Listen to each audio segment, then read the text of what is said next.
Hello friend, अगर आप कहानी लेना चाहते हैं तो ले सकते हैं, कोई दिक्कत नहीं है। नॉवेल ऑफ किंग चैनल को सब्सक्राइब करें। आज हम आपको एक नई और रोमांचक कहानी सुनाने जा रहे हैं। मेजर विजय, तो चलिए शुरू करते हैं। राजकुमार जी, आपको तो अभी मंडप के सामने होनी चाहिए, वहीं पर सभी लोग मौजूद हैं। पर आप यहाँ क्या कर रही है? यह सुनकर श्रेया बोली, दरअसल मैं छत पर गई थी, वहां से नजारा देखने के लिए। तभी मैंने कुछ ऐसा देखा और मैंने आपको मैसेज किया। श्रेया की बातों को सुनकर कर्ण और विजय उसकी ओर देखने लगी और बोले, तो वह मैसेज आपने विजय को भेजा था? जी हां, मैंने ही मैसेज विजय जी को सेंड किया था। तभी विजय बोला, आखिर आपने क्या देखा था कि आपने मुझे ऐसा मैसेज किया था? श्रेया बोली, आप लोग मेरे साथ आइए, इसलिए मैं आप लोगों को कुछ दिखाना चाहती हूं। यह कहकर श्रेया उन्हें छत की ओर लेकर चली गई। जब वह सभी छत पर पहुंचे तो श्रेया ने अपना इशारा झाड़ियों के बीच करते हुए कहा, मैंने कुछ लोगों को उस झाड़ियों से बाहर निकलते हुए देखा था। श्रेया की उंगली की इशारे को देखकर विजय और कर्ण दोनों ओर देखने लगे। श्रेया बोली, अगर वह 1 या 2 होते तो समझ में आता है, लेकिन उनकी संख्या 9 थी। मुझे समझ में नहीं आ रहा था कि इतनी छोटी सी झाड़ी के अंदर 9 कैसे आ जा सकते हैं, तो मुझे कुछ गड़बड़ लगी, इसलिए मैंने आपको मैसेज किया था। श्रेया की पूरी बातों को सुनकर विजय मुस्कुराते हुए बोला, आपने बहुत ही अच्छा काम किया है श्रेया जी, मैं आपका आभार कभी चुका आता तसपी ही कर पाऊंगा। यह कहते हुए विजय नीचे की ओर जाने लगा। तभी श्रेया ने उसे रोकते हुए कहा, कहां जा रहे हैं आप? श्रेया की बातों को सुनकर आप पीछे मुड़कर बोला, ऐसा तो है नहीं कि इतने बड़े बड़े लोग उस झाड़ी पर लुका छुपी खेलेंगे। क्या मतलब? विजय बोला, मतलब ये वो जो लोग हैं जो उस झाड़ी से निकले थे, कोई मामूली इंसान तो हरगिज नहीं होंगे। मैं इसके बारे में बाद में बताऊंगा। कर्ण, तुम इन्हें नीचे लेकर चले जाओ। हां, अगर कोई मेरे बारे में पूछे तो कहना कि मैं कुछ काम से बाहर गया हूं। ठीक है भाई? अरे रुको, तो विजय सीढ़ियों से नीचे उतारते हुए बोला, बाद में मिलता हूं श्रेया जी पर। मेरी बात तो सुनिए। कर्ण बोला, वो अभी किसी की भी बात नहीं सुनेगा, लेकिन आप उसकी चिंता मत करिए। श्रेया बोली, हाँ, लेकिन वे लोग हैं कौन? फिर थोड़ी देर की कन्वर्सेशन के बाद दोनों नीचे चले आए। विजय कर्नल सर को कॉल करके कुछ जवानों के साथ पीछे की ओर बुलाया। सबके आ जाने पर विजय ने सभी ऑफिसर से कहा, इस झड़ी के अंदर में जाकर देखो कि इसमें झोल झाल क्या है। विजय का ऑन ऑर्डर सुनकर कुछ ऑफिसर झाड़ी में चले गए। थोड़ी देर खोजबीन के बाद उन्हें एक सुरंग मिला। एक ऑफिसर चिल्लाते हुए बोला, सर, यहां पर एक सुरंग है और लगता है इसे हाल फिलहाल में ही बनाया गया है, यहां की खुदाई अभी नहीं है। उन सोल्जर्स की बातों को सुनकर अपने सामने खड़े एक ऑफिसर की ओर देखकर बोला, मुझे इस होटल को बनने से पहले और बनने के बाद का ब्लूप्रिंट चाहिए। जी सर, विजय बोला, इतना तो पता है कि वह सभी लोग इस दिन के लिए लंबी तैयारी की है, इस होटल में घुसने की, और वह सभी कामयाब भी रहे। कर्नल सर बोले, अब हम कैसे पता करेंगे कि वह लोग कौन थे और किस मकसद से यहां पर आए हुए हैं? विजय बोला, इतनी मेहनत से सुरंग बनाकर यहां पर आए हुए हैं तो उन लोगों का मकसद अच्छा तो नहीं ही होगा। तभी पीछे से सिक्योरिटी इंचार्ज आया। उसे देखकर कर्नल सर भड़कते हुए बोले, ऐसी सिक्योरिटी है आपकी? हां, कर्नल सर को इतने गुस्से में देखकर सिक्योरिटी इंचार्ज बोला, सर क्या हुआ, कुछ प्रॉब्लम है क्या? सिक्योरिटी इंचार्ज की बातों को सुनकर कर्नल सर गुस्से में बोले, प्रॉब्लम की बात कर रहे हो? तुमने इस जगह पर सिक्योरिटी कैमरा क्यों नहीं लगवाया? ऐसी है तुम्हारी सिक्योरिटी। कर्नल सर को इतने गुस्से में देखकर सिक्योरिटी इंचार्ज बोला, सर उसकी जरूरत ही नहीं पड़ी क्योंकि उस जगह पर कोई आता जाता नहीं है। कर्नल सर सिक्योरिटी इंचार्ज के कॉलर को पकड़ते हुए बोले, अच्छा, तुम्हारे इस लापरवाही की वजह से कुछ अनजान लोग इस होटल पर हंस चुके हैं। अगर किसी को कुछ हुआ तो मैं तुम्हारी एजेंसी से कैसी बात करता हूं? देखो, कर्नल सर को इतने गुस्से में देखकर सिक्योरिटी इंचार्ज को समझने में देर नहीं लगा कि उससे गलती तो हुई है। सिक्योरिटी इंचार्ज को खामोशी से खड़े देखकर कर्नल सर भड़कते हुए बोले, अब चुपचाप रहोगे तो फिर कुछ बोलोगे? विजय बोला, अभी आप अपने गार्ड्स को लोगों पर नजर रखने को बोलिए। अगर किसी पर भी उन्हें संदेह होता है तो आप मुझे तुरंत खबर करेंगे, ठीक है? सिक्योरिटी इंचार्ज बोला, जी सर, मैं अभी ही अपने गार्ड्स को इस काम के लिए सभी को तैयार करता हूं। कर्नल सर बोले, तो अभी तक यहां पर क्यों खड़े हो जाओ और अपने आदमियों को काम पर लगाओ, और मुझे रिजल्ट जल्द से जल्द चाहिए। उनकी दमदार आवाज को सुनकर सिक्योरिटी इंचार्ज भी घबरा बेसर गया। साग्य गया और वह तुरंत वहां से जाने ही वाला था कि विजय बोला, किसी को परेशानी नहीं होनी चाहिए। ठीक है जी सर, मैं ध्यान रखूंगा। और वहां से भांस से खड़ा हुआ। विजय कुछ सोचते हुए बोला, एक आदमी सिक्योरिटी गार्ड का ड्रेस पहनकर आता है लेकिन उसे कोई भी नहीं पहचान पाता। इसका मतलब वह सभी ऐसे तो खाली नहीं पड़े होंगे। आप सभी भी अपने अपने कम पर लग जाए। इन सब से अनजान सभी लोग रिसेप्शन की तैयारी के लिए अपने अपने कामों पर चले गए और मेहमान वहां की नजारों को देखने लगे। क्योंकि उस होटल का बेहतरीन इंटीरियर डिजाइनिंग के कारण उस होटल को मुंबई का क्वीन भी कहा जाता है। श्रेया एक लड़के की ओर इशारा करते हुए बोली, करण उस लड़के की तरफ देखो। क्या राजकुमारी जी? अरे आप भी ना? अरे उसके हाथ में जो टैटू बना है, ठीक, मैंने वैसे ही टैटू उस लड़के के हाथ देखा था। शायद यह लड़का वही है। श्रेया की बातों को सुनकर करण बोला, ऐसा है क्या? रुको मैं विजय को यह बात बताता हूं। आप उस लड़की का ध्यान रखिए। विजय कॉल उठाते हुए बोला।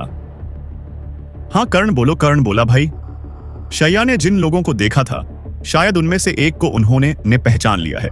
तुम तुरंत यहां पर आ जाओ। फंटास्टिक, मैं आ रहा हूं, उसे कहीं जाने देना। फिर कुछ ऑफिसर्स के साथ विजय आया और करण से कहा, कहां पर है? करण बोला, वह पिछले हिस्से में गई है, उधार श्रेया उसके पीछे गई है। तभी विजय का मोबाइल फोन बजा। हेलो, आप पीछे की ओर आ जाए। श्रेया की आवाज को सुनकर विजय बोला, ठीक है, आप दूरी बनाए रखिएगा। उसकी प्यारी सी बातें सुनकर श्रेया के मन में लड्डू फूट रहे थे। विजय भी कुछ और निकल गया। जैसे उसने श्रेया को देखा उसे राहत मिली। उसने उससे पूछा, कहां है? श्रेया ने अपनी उंगली गटर पर जाने वाली रास्ते की ओर इशारा किया। विजय बोला, अभी आप यहां से चले जाएं, आगे मैं सब कुछ संभाल लूंगा। श्रेया विजय को घूरते हुए उसकी ओर देखने लगी, फिर अपने चेहरे पर रहस्यमय मुस्कान के साथ बोली, ठीक है, पर आपको कुछ देना होगा। विजय बोला, पर मेरे पास इस समय आपको देने के लिए कुछ नहीं है। कोई बात नहीं है, ठीक है, मैं आपसे शुद्ध समय लूंगी। ठीक है, अभी आप जाइए। सभी जवान गटर के अंदर दाखिल हुए। वहां का नजारा देख सब हैरान थे। तभी किसी की पैरों की आवाज सुनाई पड़ी। सब अलर्ट हो गए। उस आदमी को हर्क करने में जरूरत ही नहीं पड़ी और वह आदमी नीचे गिर गया। उन लोगों ने बड़े ही सफाई सब लोग को ठिकाने लगाने में कामयाब रहे। उन्होंने एक आदमी को पकड़कर बोला, बाकी के लोग कहां और किस किस पोजीशन में हैं? बोल। वो लड़का घबराते हुए बोला, ऊपर 7 लोग हैं, बस मुझे इतना मालूम है, और बाकी आपको हमारे कैप्टन से ही पता चलेगा। विजय उसके गर्दन को पकड़ते हुए बोला, कौन है तुम्हारा कैप्टन? हमें भी नहीं मालूम है कि हमारा कप्तान कौन है। क्यों आज तक उसे किसी ने नहीं देखा है? वह हमेशा मास्क लगाए रहते हैं। उस आदमी को अरेस्ट करने के बाद सभी लोग उसी गटर के रास्ते से बाहर निकल गए। विजय बोला, हमें पता नहीं है कि वह लोग कहां कहां मौजूद है, पर इतना तो पता चल गया है कि उनका इरादा बिल्कुल भी ठीक नहीं है। हम सबसे पहले यह पता करो कि कैटरिंग वाले और भीड़ में अनजान मेहमान बनकर आए हैं। उनसे पूछताछ करो। अगर किसी पर शक होता है तो उसे गिरफ्तार कर लेना। आर्मी ऑफिसर बोला, जी सर, हम अपने सभी ऑफिसर को इस काम में लगा देते हैं। विजय सीरियस आवाज में बोला, ठीक है, लेकिन कोई भी चूक गलती नहीं होनी चाहिए। प्रश्नवाचक चिन्ह एक भी गलती हमें महंगी पड़ सकती है। कैप्टन बोला, हम इसकी पूरी ध्यान रखेंगे सर। दूसरी तरफ एक आदमी ने किसी से कहा, खेलो, काम हुआ कि नहीं? कप्तान की बातों को सुनकर उस आदमी ने कहा, हमने RD1 लगा दिया है। अगर कुछ भी गड़बड़ हुई तो हम लास्ट करके इस पूरे होटल को उड़ा देंगे। कप्तान मुस्कुराते हुए बोला, इंशाअल्लाह हमें अपने मंसूब पर कामयाब होने में कोई भी दखल अंदाजी नहीं कर पाएगा। दूसरी तरफ सभी लोग अनजान आए हुए मेहमानों की तलाशी करने लगे, लेकिन क्योंकि हर किसी को इनविटेशन के साथ अंदर घुसने का परमिशन था, इसलिए कोई भी बाहर का इंसान अंदर नहीं घुसा सकता। एक ऑफिसर बोला, सर, हमने पता कर लिया है, लेकिन हमें कोई भी ऐसा अनजान व्यक्ति का नजर नहीं आया है। लगता है वह सभी बहुत ही शातिर हैं। सर, उस ऑफिसर की बात सुनकर विजय बोला, अगर वह सभी इतने शातिर नहीं होते तो इस होटल में कैसे घुसते? तभी एक सिक्योरिटी गार्ड वहां पर आया पर और उसने विजय की ओर देखकर कहा, सर, नॉर्थ ईस्ट साइटी का कैमरा बंद दिखाई दे रहा है कुछ मिनटों से। सर, हमने पता किया है तो पता चला कुछ टेक्निकल इश्यूज। तभी विजय बोला, इससे भी पहले इसी तरह उन लोगों ने कुछ ऐसा ही काम किया था। उसने तुरंत उस सिक्योरिटी गार्ड से कहा, उस जगह पर जाकर छानबीन करो और पता करो कुछ मिलता है क्या? जी यही सर। हम अभी जाते हैं। वहां पर जैसे ही वह सभी उस जगह पर पहुंचे, उन्हें जो नजारे देखने को मिला उसे देखकर हैरान रह गए। वहां पर कुछ गार्ड्स की डेड बॉडीज पड़ी हुई है। यह देखकर उसने तुरंत विजय को कॉल लगाकर कहा, सर हमें यहां पर कुछ गार्ड्स की डेड बॉडीज मिली है। वट? विजय चौंक हुए बोला, सिक्योरिटी गार्ड बोला, यस सर, बड़े ही बेरहमी से उनका कत्ल किया गया है। यह सुनकर विजय ने एक गहरी सांस लेकर कहा, ठीक है, सभी को हॉस्पिटल ले जाओ और हां, सभी को अलर्ट रहने के लिए बोल दो। ठीक है सर। यह कहकर विजय ने कॉल कट कर दिया। विजय को इतना परेशान देखकर कर्ण बोला, क्या हुआ भाई? विजय अपनी मुट्ठी कसते हुए बोला, वाह, पर कुछ सिक्योरिटी गार्ड्स की डेड बॉडी मिली है। यह सुनकर कर्ण की आंखें बड़ी हो गईं। विजय आगे बोला, यह उन लोगों ने अच्छा नहीं किया, उनको इसका खामियाजा भुगतना पड़ेगा। वहीं अर्पिता वरुण के पीछे पीछे घूम रही थी। उसकी ऐसी हरकतों को देखकर वरुण भड़कते हुए बोला, क्या है? अर्पिता बोली, अपने चेहरे पर मुस्कुराते के साथ बोली, नहीं बस तुम्हें देख रही थी। वरुण चिढ़ते हुए बोला, देख लिया, अब जाओ यहां से। अर्पिता बोली, मेरी मर्जी। फिर उसने बुझी हुई आवाज में बोली, सॉरी वरुण, मुझे तुमसे उस तरह से बातें नहीं करनी चाहिए थी। आई एम सॉरी पिल्स, मुझे माफ कर दो। अर्पिता के आंखों में आंसू देखकर वरुण को कोई फर्क ही नहीं पड़ा और वहां से जाने लगा। तभी पीछे से अर्पिता के पापा अर्नव जी की आवाज आई, बेटा सुनो, मानता हूं कि मेरी बेटी से गलती हुई है। उसने जो कहा वो उससे नहीं कहना चाहिए था। माफ कर दो बे, मैंने आज तक किसी के सामने हाथ नहीं फैलाया है। आज ये हाथ एक बेटी के खातिर में अपने हाथ जोड़कर विनती करता हूं। यह देखकर वरुण तुरंत उनके हाथों को पकड़कर बोला, अंकल जी आप क्या कर रहे हैं? यह हाथ बेटी का कन्यादान के लिए सिर्फ उठता है और किसी चीज के नहीं। अर्पिता की मां पूर्वी जी बोली, मुझे माफ कर दो बेटा, मैंने तुम्हारे त्यागदास पर वारिश को लेकर कर उल्टा गलत बोली। वो आगे कुछ बोलती वरुण उनके गले लगाकर बोला, आप भी मेरी मां समान है, मैं बुरा कैसे समझ सकता हूं? यह सुनकर पूर्वी जीने की आंखें नाम हो गईं। वरुण अर्पिता के सामान्य हाथ बांधे खड़े होकर बोला, क्या बात, इतना प्यार? वरुण आगे कुछ बोल पाता, अर्पिता तुरंत उसके गले लगकर रोते हुए बोली, I love you Varun, I love you so much. अब मुझसे दूर मत जाना, मैं जी नहीं पाऊंगी तुम्हारे बिना। वरुण उसे माथे को चूम कर बोला, आई लव यू टू। दोनों एक दूसरे में खोए हुए थे। तभी उन्होंने पैरों की आवाज आती सुनाई पड़ी और किसी ने कहा, क्यों बेटा, हमारी छोटी बहन कैसी है? बहुत ही खूबसूरत। यह कहकर मुस्कुराने लगा। वरुण अर्पिता से अलग हुए बोला, वैसे तो रिया भी बहुत खूबसूरत है। रिया बसाय। नाम सुनते ही अर्पिता वरुण को मरने के लिए दौड़ने लगी। तभी उसकी टक्कर एक लड़के से हुआ। उससे टकराने की वजह से उस आदमी का वॉकी टॉकी नीचे गिर गया।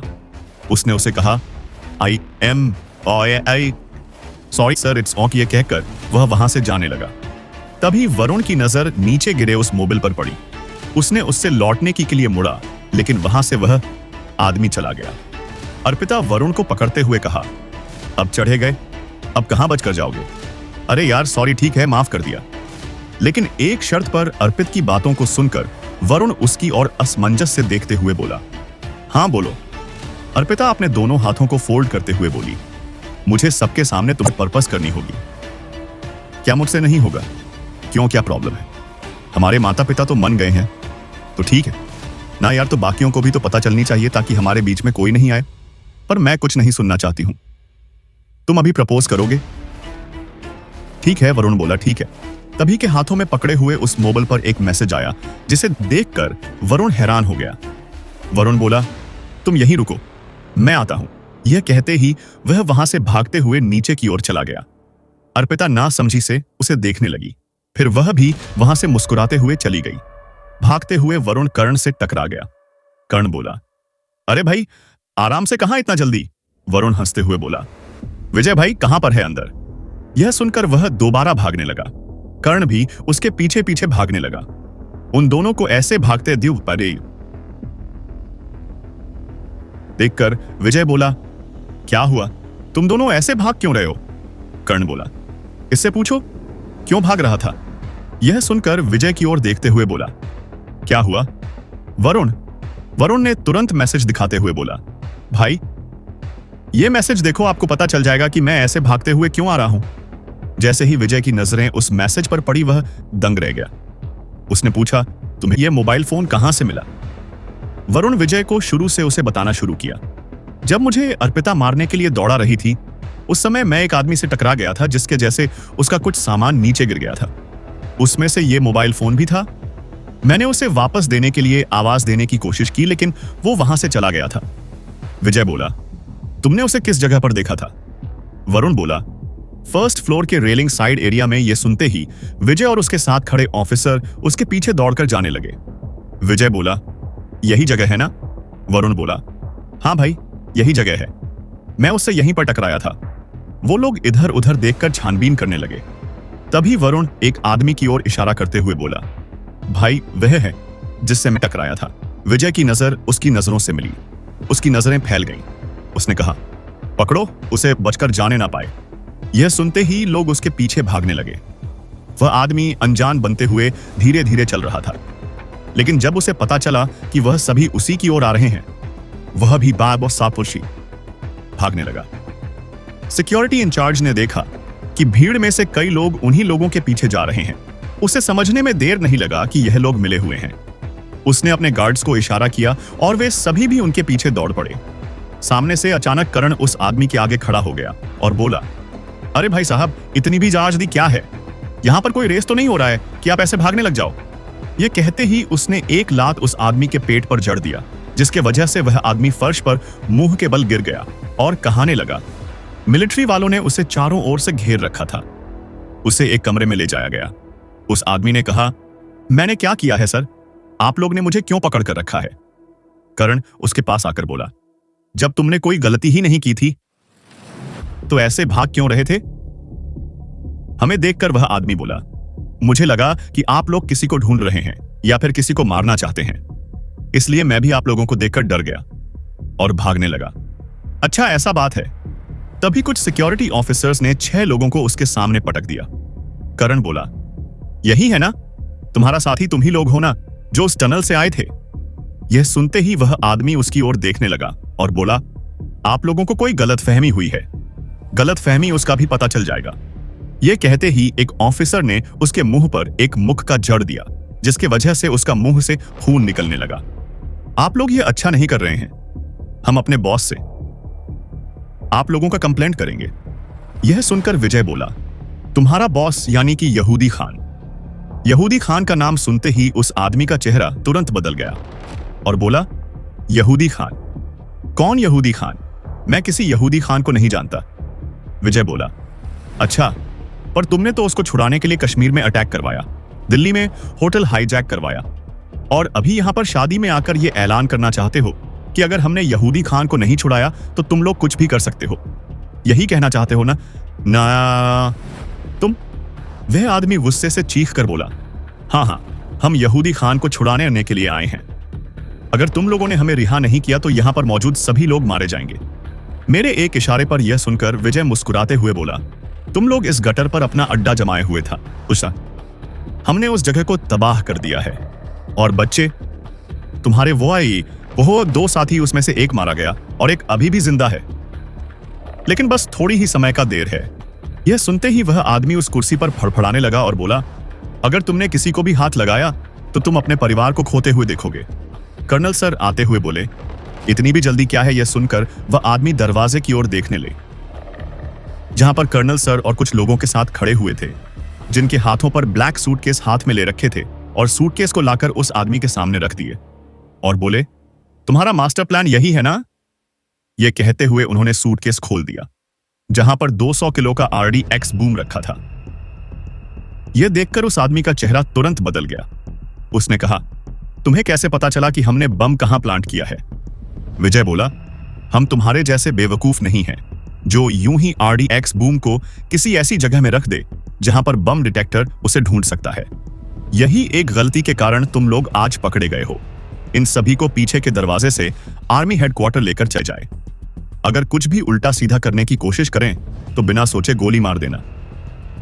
उसमें से एक आदमी हुए बोला, तुम काफिरों की इतनी हिम्मत, तुम हमें मारने की धमकी देते हो। हम अगर यहां से बच गए न तुम्हें जिंदा नहीं छोड़ेंगे। उसके आगे उसके मुंह से कुछ आवाज निकलता। एक गोली उसके सिर के पीछे से निकलती हुई दिखाई दी और वह आदमी वहीं पर धराशायी हो गया।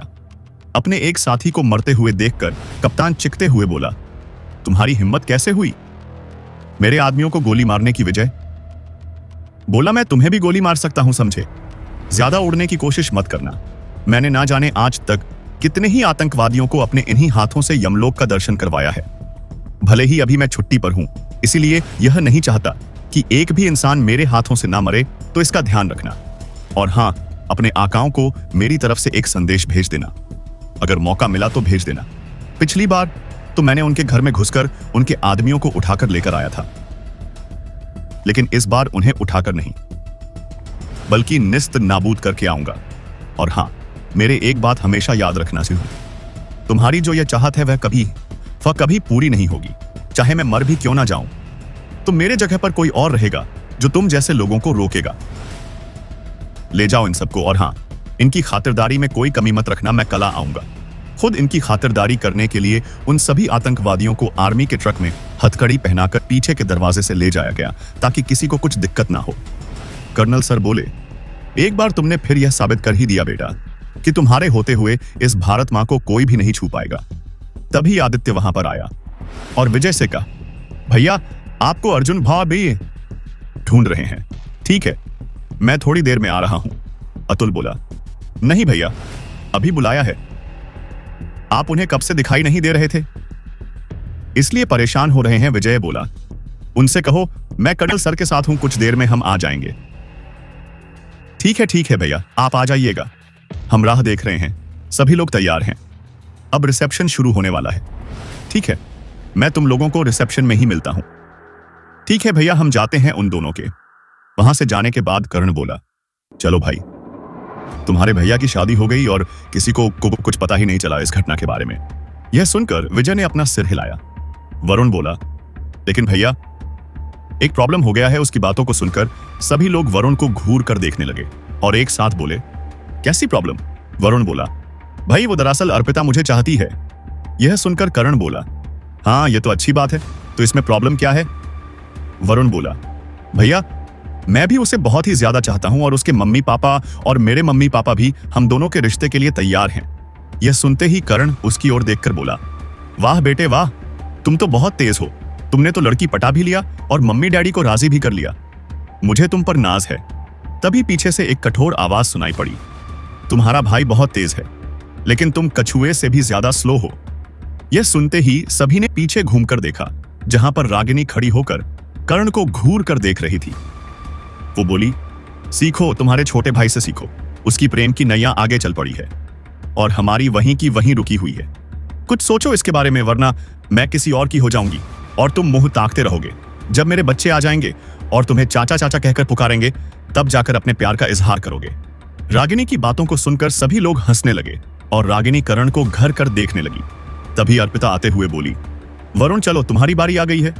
यह सुनकर रागिनी बोली, बारी आ गई है? लेकिन क्या? अर्पिता बोली, दरअसल दीदी ये मुझे सबके सामने प्रपोज करने वाले हैं और सबके सामने मुझे किस भी करेंगे। यह सुनकर वरुण हक्का बक्का रह गया। सबकी हालत वैसी थी जैसा इस वक्त वरुण का था। उसने तो उसे प्रपोज करने की बात कही थी, अब ये किस कहां से आ गया था? रागिनी कर्ण को थप्पड़ मारते हुए बोली, सीखो, तुम्हारे भाई से सीखो। इसे कहते हैं असली ही रांझा, जो अपने प्यार को पाने के लिए दुनिया से लड़ने को भी तैयार है। रागिनी बोली, चलो चलो चलो चलो, अब मुझसे रहा नहीं जा रहा। मैं चाहती हूं कि तुम मुझे सबके सामने मुझे प्रपोज करो। कर्ण बोला, वह तो ठीक है, मैं तुम्हें प्रपोज कर लूंगा, लेकिन तुम्हारे परिवार वालों ने मुझे नहीं अपनाया तो क्या होगा? रागिनी उसके गाल को प्यार से कहा, तुम उसकी चिंता मत करो, क्योंकि मैंने अपने पापा को मना लिया है और उनकी भी यही शर्त है कि अगर तुम मुझे सबके सामने प्रपोज करोगी तो ही मेरे पापा तुम्हें अपना दामाद स्वीकारें। कर्ण बोला, भाई ये कैसा शर्त है? ऐसा कोई शर्त रखता है? विजय बोला, भाई अगर प्यार है तो डर क्यों रहे हो? जो कहना है खुलकर कहो। कर्ण बोला, मुझे प्यार का इजहार करना नहीं आता है। कोई बात नहीं है, ऐसा ही मैं सिखा दूंगी। पीछे से श्रेया आते हुए बोली। उसकी नजर जब विजय से टकराई, वो शर्माने लगी। कर्नल सर को समझने में देर नहीं लगी कि यहां पर आखिर में चल क्या रहा है। अर्पिता वरुण को चाहती है, वरुण भी अर्पिता को चाहता है, कर्ण रागिनी को चाहता है, और रागिनी भी कर्ण को चाहती है। और उन सब में राजस्थान की राजकुमारी, मुंबई के एक सिंह, ओबरॉय खानदान का लड़का विजय सिंह ओबरॉय को चाहती है। मतलब यहां पर प्यार का बादल सबके दिलों में उड़ा हुआ है। उन्होंने कहा, अरे कम से कम मेरी तो इज्जत करो, यहां पर मैं भी हूं। यह सुनकर सभी लोग बोले, अंकल जी, प्यार करना सीखना है तो हमें आपसे सीखना होगा। आप मिसेज शर्मा को कितना प्यार करते हैं। हमने देखा है, कर्ण सर बोले। वो तो है भाई, हम तो उन्हें कॉलेज के समय से पसंद करते हैं और आज तक निभा ही रहे हैं। श्रेया बोली, अंकल आपके बेटे नहीं आए हैं। श्रेया की बातों को सुनकर कर्नल सर बोले, मेरा 2 बेटे हैं, 2 नहीं बल्कि 4। मेरा एक इंडियन एयरफोर्स पर है, दूसरा इंडियन नेवी पर और तीसरा इंडियन आर्मी और चौथा भी इंडियन आर्मी पर है। करण बोला, पर सर आपके तो 2 ही बैठे हैं और तीसरा चौथा कहां से आ गया। करण की बातों को सुनकर करनालकर मुस्कुराते हुए बोले, अरे भाई तुम्हारे सामने ही तो खड़े हैं, विजय और कर्ण मेरे तीसरे और चौथे बेटे। यह सुनकर सभी लोग मुस्कुराने लगे। विजय बोला, ठीक है, आप लोग पशन की ओर चलिए, मैं कपड़े चेंज करके आता हूं। कर्ण बोला, अच्छे तो दिख रहे हो, कपड़े चेंज करने की क्या जरूरत है। तभी कर्नल सर कुछ सोचते हुए बोले, हाँ मुझे तुम्हारा मेडल देखना है, मैं उसे पास से नहीं देख सका, पर कोई बात नहीं, आज तो देख पाऊंगा। यह सुनकर विजय मुस्कुरा। करण वहां से चला गया। होटल के पीछे तरफ आलीशान सजावट और उसके चारों तरफ जगमगाती हुई लाइट्स, तारों जैसा टमटम होता हुआ लड़ियां और जुगनू की तरह जलते हुए बल्ब, मानो ऐसा लग रहा था कि पूरा का पूरा सौरमंडल धरती पर उतर आया हो। इन जोड़ों के स्वागत के लिए जैसे शादी के समय भव्य से स्वागत किया गया था, यहां पर भी भव्य स्वागत के लिए तैयार हो चुके थे। सभी लोग जितेंद्र जी, अतुल और आदित्य को खड़ा देखकर बोला, चलो भाई चलो आगे चलते हैं, किसका इंतजार कर रहे हो। यहां पर आदित्य बोला, वो दरअसल विजय और करण भाई नहीं आए हैं, हम उन्हीं का इंतजार कर रहे हैं। ठीक है, यह बोलकर जितेंद्र जी वहां से आगे चले गए। वह दोनों खड़े होकर उनका इंतजार करने लगे। तभी वहां पर अचानक कई सारे मिलिट्री ऑफिसर अपनी अपनी बंदूकें लेकर दौड़ते हुए आते दिखाई पड़े। उन्हें ऐसे आते देखकर सभी लोगों के मन में अजीब अजीब बातें चलने लगी। वह सभी सोचने लगे कि आखिर यहां पर हो क्या रहा है। सभी लोग हैरान परेशान होकर कभी सिंह मैसेजेस ओबरॉय परिवार वालों को देखते तो कभी कपूर खानदान के लोगों को देखते। वह जानना चाहते थे कि आखिर ये है कौन जो इतनी टाइट सिक्योरिटी के साथ यहां पर आ रहा है। यह दिलचस्पी सभी लोगों के मन चलने लगी कि आखिर यह इंसान कौन है। सभी लोग मन में सोच रहे थे कि तभी अचानक किसी की एंट्री हुई। उसे देख सभी लोग आंखें फाड़कर उसे देखने लगे और सोचने लगे कि यह कैसे हो सकता है, किसकी इतनी पावर है। इस इंसान को इस शादी समारोह में बुलाने की अचानक से वहां का माहौल बदल गया। सभी लोग चिल्लाने लगे क्योंकि विजय और कर्ण के साथ मिस्टर प्रेसिडेंट उनके साथ आते हुए दिखाई पड़े। वह सभी हैरान होकर देखने लगे कि एक बैंड वाला सिंह खानदान का तीसरा बेटा निकला और उसका साथी एक कैप्टन। वह सभी तब उस ऑफिसर को बहुत शौक होकर देखने लगे जिसके सीने पर शौर्य चक्र बड़े शान से लगाया हुआ था। उसकी चेहरे की मुस्कुराहट को देखकर लड़कियां बेकाबू होने लगी। यह देखकर कपूर और सिंघो बॉय खानदान के लोग हैं हो गए। उन्हें तो सबसे बड़ा सरप्राइज यह मिला कि खुद मिस्टर प्रेसिडेंट रिसेप्शन अटेंड करने के लिए वहां पर आए थे। वह सभी बड़े रोबदार के साथ वहां पर आए। मिस्टर कपूर आदर के साथ बोले, nice to meet you sir, हमें आपसे दोबारा मिलकर बहुत ही खुशी। आप हमारी बेटी और होने वाले दामाद की शादी में सर्फ हुए, यही हमारे लिए बहुत ही गर्व की बात है। मिस्टर प्रेसिडेंट बोले, ऐसी कोई बात नहीं है, मैं तो शादी में भी शरीक होना चाहता था लेकिन कुछ कारणों के वजह से नहीं हो सका, इसलिए मैंने रिसेप्शन पर आना ठीक समझा। दादाजी बोले, सिनोब्रॉय खानदान की ओर से मैं आपका स्वागत करता हूं मिस्टर प्रेसिडेंट जी। मिस्टर प्रेसिडेंट विजय की ओर देखकर बोले, हमें भी यहां आकर अच्छा महसूस हो रहा है। वैसे मैं तो नहीं आ सकता था लेकिन विजय की रिक्वेस्ट की वजह से मुझे आना ही पड़ा। दादाजी बोले, चलिए हम सभी आगे जाकर बैठकर बातें करते हैं। जी जरूर। जब उन लड़कियों ने विजय को राजकुमारी श्रेया महाजन के साथ हाथों पर हाथ डालकर आते हुए दिखाई दिए, वो दोनों एक बेहतरीन कपल नजर आ रहे थे और दूसरी तरफ कर्ण भी रागिनी का हाथ पकड़कर उसके साथ चल रहा था। वह दोनों कपल भी बहुत ही ज्यादा शानदार दिखाई दे रहे थे। रिसेप्शन पार्टी शुरू हो गई थी और सभी लोग स्टेज पर जाकर बारी बारी से नए जोड़े को बधाइयां और तोहफे देने लगे। सबके चेहरे पर मुस्कान को देखकर विजय मन में बोला, हे भोलेनाथ, ऐसे ही मेरे परिवार की मुस्कान बनाए रखना और कभी भी इन्हें काम मत होने देना। मैंने यही मुस्कान देखने के लिए 7 साल का वनवास काट है। मैंने किस दर्द से इस बीते 7 सालों को बिताया है, मैं ही जानता हूं कि मैंने कितना दर्द सहा है। तभी माइक पर आवाज से विजय का निंद्रा टूटा। वरुण स्टेटस से बोला, hello hello mic testing, hello hello. आज यहां पर मुंबई का ही नहीं बल्कि अलग अलग शहरों का भी सबसे बड़े और अमीर घरों के लोग यहां पर मौजूद हैं। मैंने यह कभी नहीं सोचा था कि मुंबई आकर मुझे कुछ ऐसा करना पड़ेगा जिसके बारे में मैंने सोचा ही नहीं था। आज मैं किसी से अपनी दिल की बातें कहना चाहता हूं। हाँ, मानता हूं मेरी कुछ कारणों की वजह से उसे तकलीफ भी सहानी पड़ी। मैंने उसे थप्पड़ भी मारा, लेकिन उस थप्पड़ से उसने प्रेम का जाल ऐसे फेंका कि मैं उसमें उलझ गया और ऐसा उलझा कि उससे प्रेम कर बैठा। वरुण की यह बात सुनकर सभी लोग सीटी बजाने लगे और तालियां भी। वरुण मुस्कुराते हुए बोला, क्या आप लोग जानना चाहेंगे कि वह खुशकिस्मत लड़की कौन है? चारों तरफ से आवाज आई, हाँ, हम उस खुश नसीब लड़की से रूबरू होना चाहेंगे। वरुण अर्पित की ओर देखकर बोला, बिना देर करते हुए मैं आपको यह बता दूं कि वो लड़की इस वक्त यहीं पर मौजूद है। मैं उसे स्टेज पर बुलाना चाहता हूं, miss Arpita Singh Oberoi. Please come on stage. यह नाम सुनकर सभी लोग हैरान होकर अर्पिता की ओर देखने लगे। तभी अर्पिता बड़ी सलीके के साथ स्टेज पर चढ़ गई और वरुण को अपनी कातिलाना नजरों से देखने लगी। अर्पिता अपने हाथों पर माइक पकड़कर वहां पर मौजूद सभी लोगों की ओर देखकर बोली, फ्रेंड्स, पता है हम दोनों जब मिले थे तो हम दोनों के बीच झगड़ा हो गया था। लेकिन कहते हैं ना, पहली मुलाकात ऐसी हो जिसमें दिल टूट जाते हैं और किसी के दिल मिल जाते हैं। लेकिन हमारा दिल टूटा, झगड़ा जुड़ा और आज देखो हम इस समय आप लोगों के सामने मौजूद हैं। तभी वरुण मुस्कुराते हुए तुरंत घुटने पर बैठ गया और उसकी एक हाथ पकड़कर कन्फेस करते हुए बोला, अर्पिता, पता है मैंने लाइफ में कोई भी काम सीरियसली से किया है और उसे पूरा करना मुझे बखूबी आता है। जब मेरे बड़े भाई देश के सरहदों पर दुश्मनों से लड़ता तो मैं उसी बड़े भाई की कमियों को पूरा करने के लिए अपने माता पिता का सहारा बनता है। मेरी हर सुबह मोबाइल की अलार्म की वजह से उठता हूं, लेकिन अब तुम्हारी मुस्कुराती हुई चेहरे को देखकर उठना चाहता हूं। मां मुझे अपनी हाथों से खाना खिलाती है। अब उन हाथों को मैं आराम देकर अपनी जीवन संगिनी के साथ अपनी मां को खाना खिलाना चाहता हूं। जब मैं थक कर आ जाता हूं मेरे पैर दुखते, पर मेरे पिताजी बिना बताए मुझे मेरे कमरे में आकर मेरा पांव दबा दे।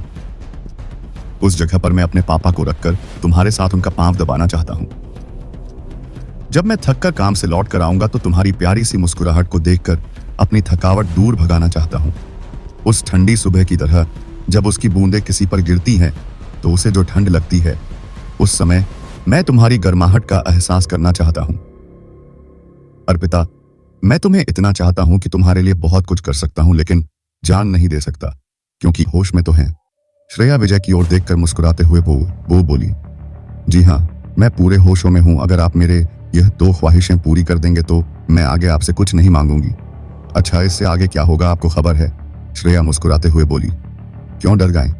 विजय बोला, राजकुमारी जी, आज तक मैंने किसी नहीं डर हूं और ना कभी डरूंगा। यह बोलकर वह स्टेज पर चला गया और माइक उठाकर बोला, हेलो, मैं भी हूं। इस लाइन में आज मुझे किसी ने एहसास दिलाया कि वह मुझसे कितना प्यार करती है। जब उसने मेरे शरीर पर लगे चोटों को देखा तो उसके आंखों से आंसू नहीं बल्कि खून की नदियां बहने लगी। अगर मुझे चोट लगती तो उसे दर्द होता, अगर उसे मेरा चेहरा ना दिखे तो वह परेशान होकर यहां वहां ढूंढता फिरता है। पता है दोस्तों कि प्यार एक ऐसा एहसास है जो किसी को, किसी से, किसी वक्त और किसी समय हो सकता है। मैंने कभी सोचा भी नहीं था ये हो जाएगा, लेकिन आखिर होने को कौन रोक सकता है। मैं उसे अब स्टेज पर बुलाना चाहता हूं। प्रिंसेस श्रेया महाजन सभी लोग इधर उधर देखने लगे। तभी एक खूबसूरत सीन पड़ी। जैसी लड़की स्टेज की ओर बढ़ने लगी, सभी की नजरें उसी पर टिकी हुई थी। कई आमिर घरों के बेटों ने श्रेया महाजन को अपनी जीवन से गिनी बनाने के लिए कई बार प्रयास किया था। ताइयों ने तो उनके घर पर रिश्ता भी भेजा था, लेकिन राजकुमारी ने इनकार कर दिया। सभी की नजरें स्टेज पर टिकी हुई थी। विजय आगे कुछ बोलता, राजकुमारी खुद ही एक माइक पकड़कर उसके सामने घुटने टेक कर बैठ गई और बोलने लगी, मैंने अभी तक किसी को अपने लाइफ पार्टनर के लिए सुना नहीं था। कई लोगों ने मुझे अपनी जीवन संगिनी बनाने की कोशिश की, लेकिन वे सभी नाकामयाब रहे, क्योंकि मैं जिसे ढूंढ रही थी उस प्रकार का कोई भी लड़का मुझे नहीं मिला था। जब मेरी पहली मुलाकात इनसे हुई थी तो मैं बहुत ही गुस्सा हो गई थी, लेकिन थोड़ी देर बाद ही मेरी आंखों से आंसू बहकर निकलने लगे। पता नहीं कब, लेकिन मैं इन्हें इतना चाहने लगी कि अगर यह मेरे पास ना होते तो शायद पता नहीं मेरा क्या होता। मुझे जिस प्रकार का लाइफ पार्टनर की जरूरत थी, आज मुझे वह मिल गया है और मैंने उस सारी चीजों को इन पर देखा है। मैंने सपनों में परी बनन कर उड़ते हुए देखा है। एक राजकुमार घोड़े पर सवार होकर मुझे दुल्हन बनाकर ले जाता है, लेकिन मैं मुंह बंद कर चुपचाप खड़ा रह गया। उसकी ऐसी हरकतें को देखकर सभी लोग हंसने लगे। रुद्र और सरिता जी भी बहुत खुश हुए कि आज यहां पर आकर उनकी खुशियां दुगनी हो गई हैं। आज उन्हें 2 बहुएं समान बेटियां मिल गई हैं। रागिनी दौड़कर अपने मम्मी पापा के गले लगी और शर्माने लगी। यहां देखकर राकेश जी बोले, जब दामाद जी से गले लगे हुए थे तो शर्म नहीं आ रहा था, अभी शर्म आ रहा है राधिका जी। उन्हें डांटते हुए बोले, आप क्या जवाब देगा? वरुण वहां पर खड़े सैनिक तुरंत ही वरुण के ऊपर बंदूक तानकर खड़े हो गए। एक सैनिक ने उसे कहा, अपनी बंदूक नीचे फेंक दो वरना तुम्हें जान से मार दिया जाएगा। वो आगे कुछ बोलता, वरुण ने अपने पस से एक कार्ड निकाली। उन आर्मी वालों ने कार्ड देखकर आर्मी वालों ने बंदूकें नीचे कर दी। ये देखकर वहां पर मौजूद सभी लोग दंग रह गए कि कैसे अचानक आर्मी वालों ने अपना बंदूकें नीचे कर ली। वरुण दौड़कर उस बुजुर्ग आदमी के पास गया और उसके हाथों से बंदूक और वह मोबाइल छीन लिया। उसने उसकी गर्दन पर नजर डाली तो उसे कुछ अजीब लगा। उसने उस चीज को खींचा जिसके वजह से उस आदमी का मास्क उतर गया। जब सब उन्हें यहां देखा तो दंग रह गया। आखिर कौन था वह इंसान और वह किसका भेष बनाकर इस शादी में घुस गया था? तभी बॉम्ब स्क्वाड के साथ विजय और करण बाकी आर्मी ऑफिसर्स के साथ वहां पर आ गए। वरुण के हाथ में बंदूक देखकर उन दोनों को समझने में देर नहीं लगी कि यहां पर कुछ तो हुआ है। वह आगे कुछ बोलता कि विजय की नजर उस डेड बॉडी पर पड़ी और वह चौकत हुए। बोला, तो ये है इस पूरे खेल का मास्टरमाइंड। सबों का घबराए हुए चेहरे को देखकर विजय बोला, दरअसल यहां पर कुछ टेररिस्ट यानी कि आतंकवादियों ने हमला करने का प्लान बनाया था, इसीलिए हमें यह तुरंत एक्शन लेना पड़ा। लेकिन चिंता करने की कोई बात नहीं है, अब सब कुछ ठीक है। उन्होंने ऑफिसर से कहा कि आप इसीलिए जाएं। उन्होंने वरुण के हाथों से उस आतंकवादी का बंदूक और मोबाइल ले लिया। वरुण ने अपना बंदूक अपने कमर पर डाल दिया। यह देखकर रुद्र जी उसके साथ सामने आकर खड़े हो गए और उसके गाल पर रसीद कर एक थप्पड़ जड़ दिए और बोले, तो तुम क्या काम करते हो? गुंडागर्दी करते हो और तुम्हारी हिम्मत तो देखो, अपने साथ बंदूक भी रखते हो। हमारी परवरिश का ऐसा सिला दिया, तुमने आज एक मुजरिम बन गए हो। वो आगे कुछ बोलते वरुण बोल पड़ा, आई एम अनकवर एजेंट। ये सुनते ही वहां पर खड़े सभी लोग हैरान रह गए। सबसे ज्यादा हैरान तो उसके माता पिता और अर्पिता थी, क्योंकि उन्हें यह नहीं पता था कि वरुण एक अंडरकवर एजेंट है। विजय बोला, जी सैन, जी हाँ, कल आपका बेटा वरुण एक अंडरकवर एजेंट है। पता है आप लोगों को भैया, कुछ दिन पहले मॉल में आप सबों को बंदी बनाया गया था। पता है वह बंदी एक सिर्फ दिखावा था, ताकि उन सबको यह लगे कि कुछ ही आतंकवादियों ने इस शहर पर घुसपैठ की है और उसके हाल पर कई सारे आतंकवादियों ने इस शहर पर घुसपैठ की है। मैं जब कोमा से बाहर आया तो पता चला कि मेरे बड़े भाई की शादी होने वाली है। जब मैं घर आ रहा था तो ब्रिगेडियर सर ने मुझे अपने कमरे में पर बुलाया था और उन्होंने मुझे इस होने वाली मुसीबतों के बारे में बताया था। मैं जब दिल्ली आया तो कुछ समय घर पर बिताने के बाद अपना काम शुरू कर दिया। मुझे पहले से पता था कि वरुण एक अंडरकवर एजेंट है। मैंने मिस्टर प्रेसिडेंट से बात करके वरुण को यहां पर बुलवाया। मुझे मिलने के लिए प्रेसिडेंट से ने बुलाया, लेकिन मेरी ऐसी हालत को देखकर आप लोग मुझे जाने नहीं देने वाले थे। इसलिए मैंने उन्हें ही हमारे पूरे परिवार को इनवाइट करने के लिए कहा, ताकि हम कुछ बातें कर सकें। वरुण जब यहां पर आ गया तो हमने मिशन शुरू कर दिया।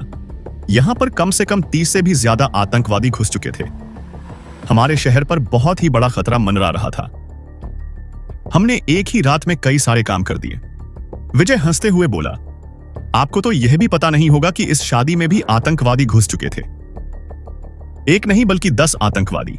हमें सिर्फ 9 के बारे में पता था और एक के बारे में नहीं पता था। इसलिए हमने ये छोटी सी नाटक किया ताकि उस बचे हुए आतंकवादी को लगी कि सारे आदमी अपना काम करके निकल चुके हैं और वह इस होटल को उड़ा सके, और हमारा प्लान कामयाब रहा। हमने एक आतंकवादी को मार दिया और 8 को पकड़कर आर्मी हेडक्वार्टर ले जाया गया है। बीती रात मैंने 14 आतंकवादियों का सामना किया था पता है पापा, जिस दिन मेरे शरीर में अचानक टक्कर लग जाने से मेरे शरीर से खून नहीं निकला था, बल्कि उसी रात को मैंने 18 आतंकवादियों का सामना किया था। हमें पता नहीं है कि और कितने आतंकवादी इस शहर पर छुपे हुए हैं, इसलिए हमें यह काम छुपकर ही करना पड़ा। आरावली, इन सारी बातों को सुनकर सबकी आंखों में आंसू आ गए। रुद्र जी ने वरुण को गले लगा लिया और बोले, मुझे माफ कर दो बेटी, मुझे पता नहीं था कि तुम हमारे देश में गुस्से से आतंकवादियों का सामना कर रहे हो और मैंने तुम्हें बिना जाने थप्पड़ भी मार दिया। मुझे माफ कर दो बेटा। यह सुनकर वरुण उसे गले लगकर बोला, नहीं पापा, पिता का फर्ज होता है अपने बेटे को सही राह पर चलाना, और आपने वही किया है। तभी अचानक विजय बेहोश होकर नीचे गिर गया। सभी लोग उसके पास गए और उसे उठाकर कमरे में ले गए। विजय को बेड पर सुला दिया गया था। सभी लोग उसके चारों ओर खड़े होकर उसे ही देख रहे थे। नैना उसकी चेकअप कर रहे थे। कभी नितिन भी वहां पर आ गया और विजय को देखने लगा। उसे समझने में देर नहीं लगा कि उसकी दिल के पास लगी गोली को निकालने का समय आ गया है। उसने कहा, तुरंत ही एक एम्बुलेंस बुलाई है, हमें इसे अभी तुरंत ही इसका ऑपरेशन करना होगा, वरना हम इसे पसीना सा या वह आगे कुछ नहीं बोल सका। एम्बुलेंस की इंतजार ना करते हुए उन्होंने उसे अपने गाड़ी में लेकर हॉस्पिटल के लिए रवाना हो गई। सभी लोग घबराए हुए थे। शालिनी जी और श्रेया की आंखों से आंसू ही नहीं रुक रही थी। बार बार वे रो ही जा रहे थे। हॉस्पिटल पर इतनी महंगी कारें को देखकर वहां पर मौजूद लोग यहां वहां देखने लगे कि अचानक इतनी सारी लग जीवरस गाड़ी कहां पर से आ गई। वहां पर कई सारे बॉडीगार्ड खड़े हुए दिखाई देने लगी। विजय को तुरंत ऑपरेशन थिएटर में ले जाया गया। वहां पर फॉर्म फिलअप करने की कोई जरूरत ही नहीं पड़ी, क्योंकि वह हॉस्पिटल ओसू ही का था। वहां पर उस समय जितने भी डॉक्टर मौजूद थे, सभी लोग विजय के कमरे पर थे। डॉक्टर नितिन बोले, यह पेपर लेकर आप उनके पास जाए और उन्हें साइन कराकर लाइए। किसी भी हिम्मत नहीं थी कि वे इस पेपर में उनका साइन लेकर आए। सभी की नजरें नैना की ओर जाने लगी। उसने अपनी आंखों की आंसू को पूछते हुए बाहर निकल गई। वहां पर मौजूद सभी लोग उसी से सवाल भरे नजरों से देखने लगे। उसने आनंद जी की ओर एक पेपर आगे करते हुए बोले, अंकल जी, आपका सिग्नेचर चाहिए, जहां पर उसने अपनी कांपती हुई आवाज में कहा। सिग्नेचर की बात सुनकर सभी लोग उस पेपर की ओर देखने लगी। अर्जुन, जो अपने आप को इतनी देर से संभाले हुए थे, नैना की ओर जाकर बोला, पेपर में क्या लिखा है? दरअसल इस पेपर में लिखा है कि अगर ऑपरेशन के दौरान पेशेंट को कुछ भी हो जाता है तो हम डॉक्टर्स का रिस्क नहीं होगा। यह सुनकर अर्जुन नैना से गुस्से में बोला, क्या बके जा रही हो? तो क्या मतलब है इसका? तभी नितिन बाहर आते हुए बोला, अभी हमारे पास बिल्कुल समय नहीं है, प्लीज अभी आप इस पेपर पर सिग्नेचर कर दीजिए। आखिर मेरे बेटे को हुआ क्या है? आप लोग कुछ बता क्यों नहीं रहे हैं? नितिन एक लंबी सांस लेते हुए, पूरा पिछले महीने में हुए ऑपरेशन के दौरान उसके दिल के पास 2 गोलियां लगी थी। यह सुनकर सभी की आंखें फैल गईं। हमने एक गोली निकाल दिया था, अभय गुस्से में बोला। और दूसरा क्यों नहीं निकाला? फिर सर, अगर हम उस समय उस गोली को निकाल दे तो शायद विजय आज आपके बीच मौजूद नहीं होता। यह सुनकर सभी लोग खामोश हो गए। शालिनी जी की आंखों की धारा और तेज हो गई, लेकिन वही श्रेया बेहोश होकर फर्श पर गिरने ही वाली थी कि मृदुल ने उसे पकड़ लिया और उसे बैठा दिया। उसकी चेतना खो गई थी। उसे समझ में नहीं आ रहा था कि वहां पर क्या हो रहा है। रुद्र जी बोले, आप प्लीज देर मत कीजिए। विजय ने ऐसी कई चुनौती से लड़कर देश की हिफाजत की है और इस बार भी उसे ठीक होना पड़ेगा। आनंद जी ने अपने दिल पर पत्थर रखकर उस पेपर पर साइन कर दिया। अब क्या आ रहा हूं, हर चुनौती की तरह इस चुनौती से भी बच पाएगा। हमेशा मुस्कुराकर दूसरों को मुस्कुराने वाला आ रहा हूं। आनंद जी बोलिए, मेरे बेटे को बचने का कितने चांसेस हैं? नितिन एक लंबी सांस भरते हुए बोला, 10%। यह सुनकर जो उम्मीद बची हुई थी वह सारी धरी की धरी रह गई। अर्जुन नितिन का कॉल पकड़ते हुए बोला, अगर मेरे भाई को कुछ हुआ ना तो मुझसे बुरा कोई नहीं होगा, तुम समझ रहे हो ना? यह सुनकर नितिन बोला, भाई तुम्हारा हाल ऐसा है और तुम्हारे भाई के साथ मैंने कई साल बिताए हैं। 2 बार ऐसी हालत में मैं कितना रोया हूं, मैं पता होगा तुमने मुझे अपने भाई से 1 बार मिलवाया था। पता है ना, जब हम स्कूल में पढ़ते थे उस समय तो तुम्हारे भाई नर्सरी में पढ़ता था। उससे मुझे जिस दिन से अपना भाई कहां है तब से मैंने आज तक उसे बड़े भाई से ज्यादा प्यार किया है। उस समय क्या बीता होगा मुझे पता है। क्या सुनकर अर्जुन उसका कलर छोड़ देता है मैं अपने छोटे भाई की जान यमराज से भी छीन कर ला सकता हूं, उसे कुछ नहीं होगा, समझे ना? यह कहकर सबको दिलासा देकर नितिन कमरे के अंदर चला करे। शालिनी जी बिल्कुल शांत हो गई थी। उसके मुंह से कुछ भी नहीं निकल रहा था। वह उठकर शंकर भगवान की मूर्ति के पास जाकर बोली, हे भोलेनाथ, मैं अपने बेटे से बात करने के लिए बीते 7 सालों से इंतजार कर रही थी। आपने मेरी बात सुनी और उसे दोबारा मेरे सामने लाकर खड़ा कर दिया, लेकिन आज दोबारा मेरा बेटा वैसे ही हालत में चला गया है। भोलेनाथ चाहे तो मुझे आपके पास बुला लीजिए, लेकिन मेरे बेटे को बख्श दीजिए। उसने अभी तक ठीक से मेरा आंचल तक नहीं छोड़ा है, अपने भाइयों के साथ ठीक से बचपन भी नहीं बिताया।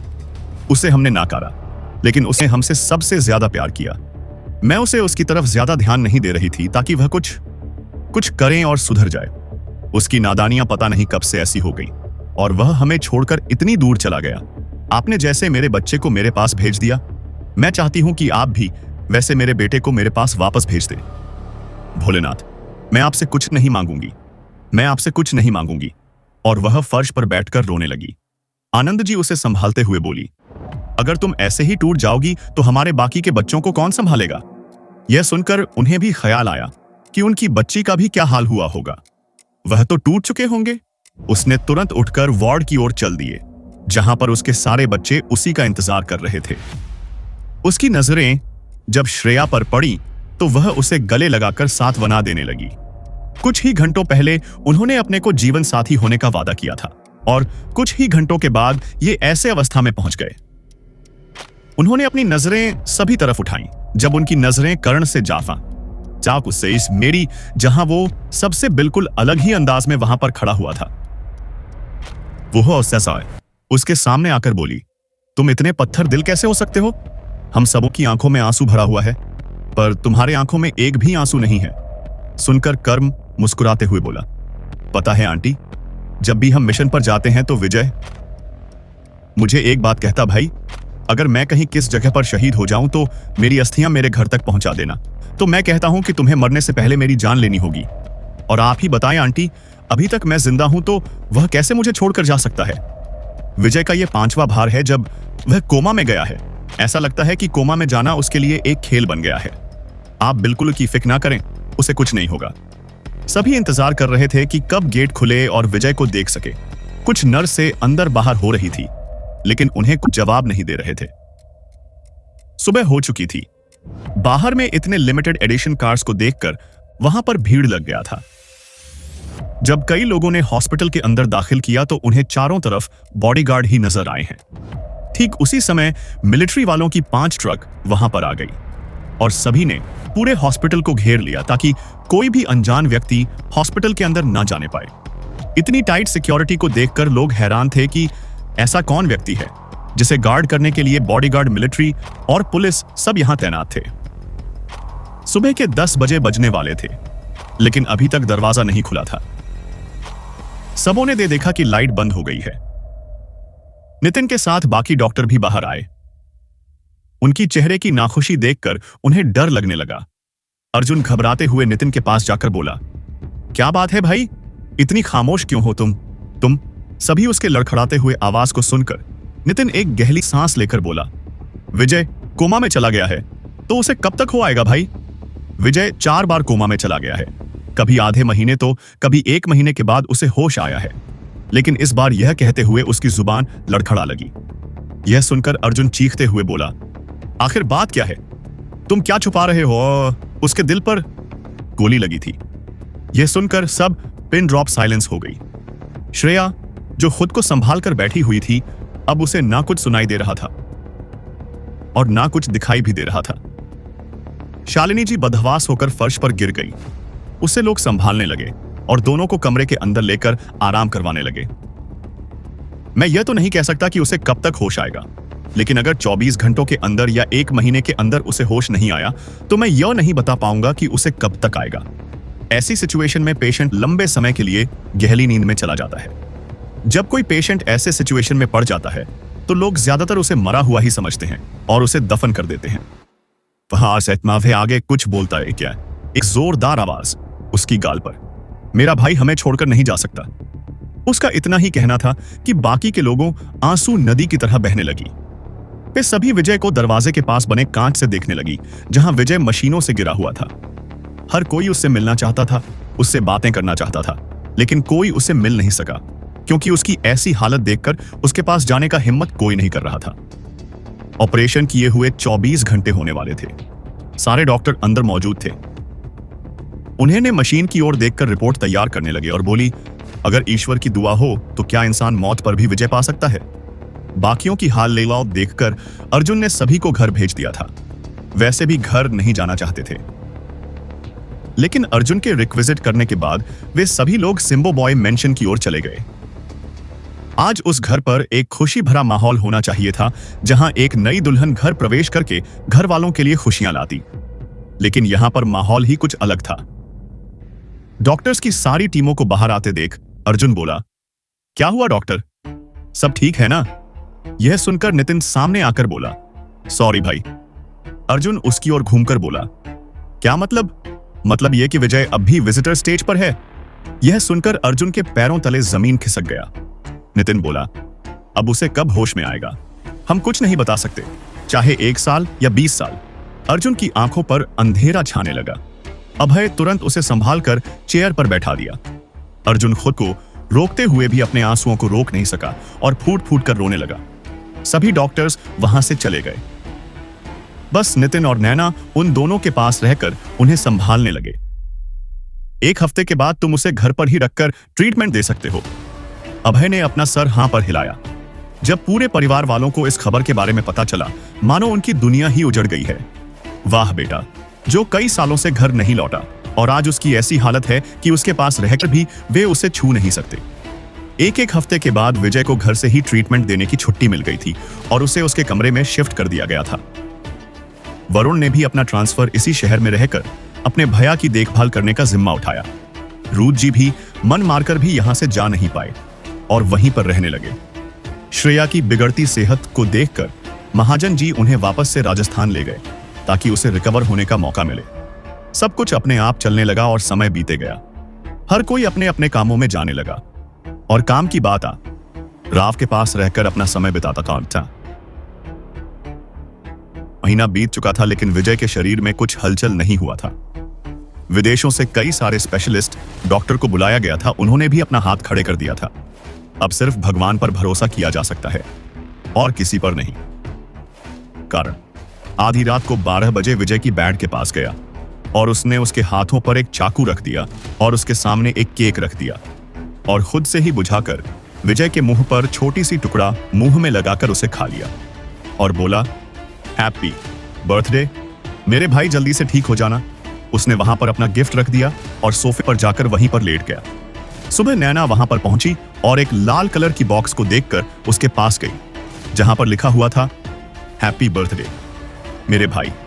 यह देखकर उसे समझने में देर नहीं लगी कि आज विजय का बर्थडे है। उसने भी उसे गिफ्ट के तौर पर उसके माथे पर चुम्बन रखकर बोली, जल्दी से ठीक हो जाना देवर जी। यह कहकर मुस्कुराने लगी, पर उसने कुछ नोटिस किया कि मीटर पर कुछ लाइनें दिखाई देनी पड़ी। तभी अचानक से विजय किस्से उखड़ने लगी। उसे तुरंत चेक करके देखने लगा। जितने भी डॉक्टर वहां पर मौजूद थे सब आ गए और विजय को चेक करने लगी।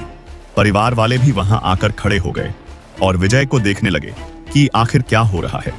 थोड़ी देर बाद विजय फिर से शांत हो गया। यहां देखकर डॉक्टरों ने एक चैन की सांस लिया।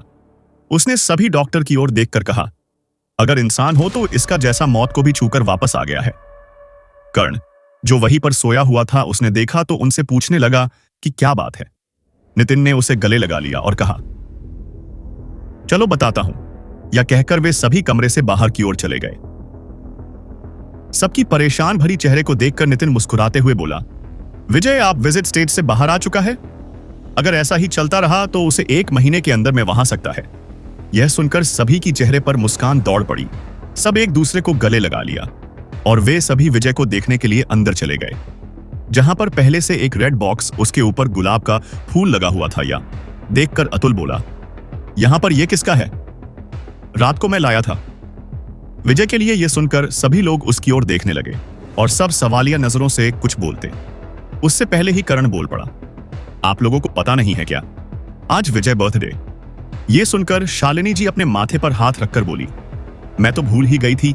कि आज मेरे लाल का जन्मदिन है और आज ही इसे विजिटिंग स्टेट से बाहर आया है।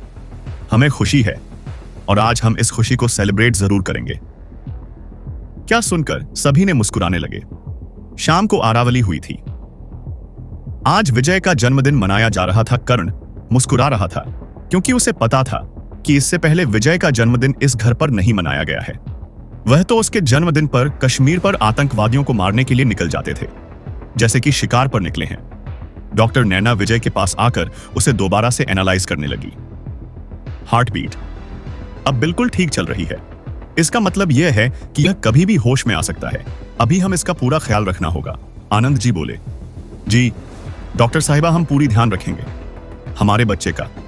यह सुनकर सभी लोग हंसने लगे। शालिनी जी करण के पास आकर बोली, बेटा एक बात बता, जब विजय तुम्हारे साथ कश्मीर में रहता था तो उसका जन्मदिन तुम सब कैसे बनाते थे? आज हम उसी प्रकार से उसका जन्मदिन मनाएंगे। यह सुनकर कर्ण हंसने लगा और बोला, आंटी जी आप जैसा बर्थडे हम विजय का कश्मीर में बनाते थे, वैसे यहां पर बनाना चाह यह थोड़ा मुश्किल है। क्या वजह है? सुनकर सभी लोग उसकी ओर घूर कर देखने लगे। कर्ण बोला, दरअसल हम उसका जन्मदिन आने पर वह मुझे कश्मीर की खतरनाक वादियों में घुमाने के लिए ले जाता था। शिकार करने क्या वहां पर इजाजत है? शिकार करने का अतुल की यह बेखुदी आवाज सुनकर कर्ण जोर जोर से हंसने लगा और बोला, शिकार का मतलब जानवरों का शिकार नहीं, इंसानों का। यह सुनकर सभी अपनी बड़ी बड़ी आंखें फैलाकर कर्ण की ओर देखने लगी। दरअसल मैंने विजय को गिफ्ट में एक आतंकवादी का डेड बॉडी मांगा था, तो उसने मुझे अपने साथ लेकर अकेले ही आतंकवादियों की एक टैंक पर धावा बोल दिया था और उसने सारे आतंकवादियों को मार दिया था। उसने कहा, मेरे भाई तुम्हारे लिए एक क्या इसका सब आतंकवादियों को मारकर तुम्हारे सामने डाल दूंगा। तुम्हारे जन्मदिन ऊपर क्यों मंजूर है ना? यहां सुनकर सभी लोग बहुचक्के होकर विजय की ओर देखने लगी। तभी पीछे से वरुण आकर बोला, अरे मेरा तो इंतजार करते हैं। सभी लोग उसकी ओर देखने लगे जहां पर वरुण एक आईपीएस का वर्दी पहनकर वहां पर आया था। वे सभी बोले, आओ आओ, तुम्हारा ही इंतजार था। अभी तक हमने केक नहीं काटा है क्या? सुनकर उसने कहा, यह बढ़िया बात कही है आपने। मैडम जी ज्यादा उछल मत समझे, मैं उछल कहां रहा हूं। आज विजय भैया का बर्थडे है, सेलिब्रेट करेंगे। और क्या आज मिस्टर और मिसेस सिन्मोबय का मैरिज एनिवर्सरी है। सभी लोग पू के लिए सुबह 4 बजे अपने पुरखों के मंदिर के पास चले गए थे। अराव के पास इस वक्त कोई नहीं था जिसे विजय की देखभाल करने के लिए रखा गया था। वह इस वक्त कमरे से बाहर निकाल कर आया था। घर में इस वक्त कुछ नौकर ही मौजूद थे। एक अंगड़ाई लेते हुए उठा। उसे लगा कि वो अगले दिन ही जैसा उठा है। उसकी आंखें घिरे घिरे खुलने लगी और वाइफ सोल बेड पर बैठ गया। बाथरूम में जाकर फ्रेश होकर घिरे घिरे करके सीढ़ियों से उतरने लगा। उसने एक नौकर को आवाज दिया, सिकोवस। उसे देखकर नौकर की आंखें फैल गया और वह दौड़कर उसके पास जाकर बोला, जी सर, मेरा मुंह तीखा तीखा लग रहा है, जरा मेरे लिए कॉफी बना देना, और हाँ थर्मल से लेकर कराना। ठीक है सर। वो गार्डन में जाकर बैठ गया और आकाश की ओर देखने लगा जहां मौसम सुहाना दिखाई दे रहा था। सर ये लीजिए coffee. Thank you, welcome. Sir तुम्हें गाड़ी चलाने आती है? जी हाँ सर। चलो फिर मौसम सुहाना है, घूम कर आते हैं। जी सर, नौकर मुस्कुराते हुए बोला। फिर वे दोनों समुद्र किनारे चले गए घुमाने के लिए। साजी ने सिंह वो बाय मेंशन में जैसे ही केयर टेका अराव के कमरे में आया, विजय को ना देखकर परेशान होने लगा। उसने इमरजेंसी बटन दबा दिया, जिसके कारण सारे सिक्योरिटी गार्ड्स विजय के कमरे की ओर दौड़ते हुए चले। पूरे मेंशन में भगदड़ मच गया था।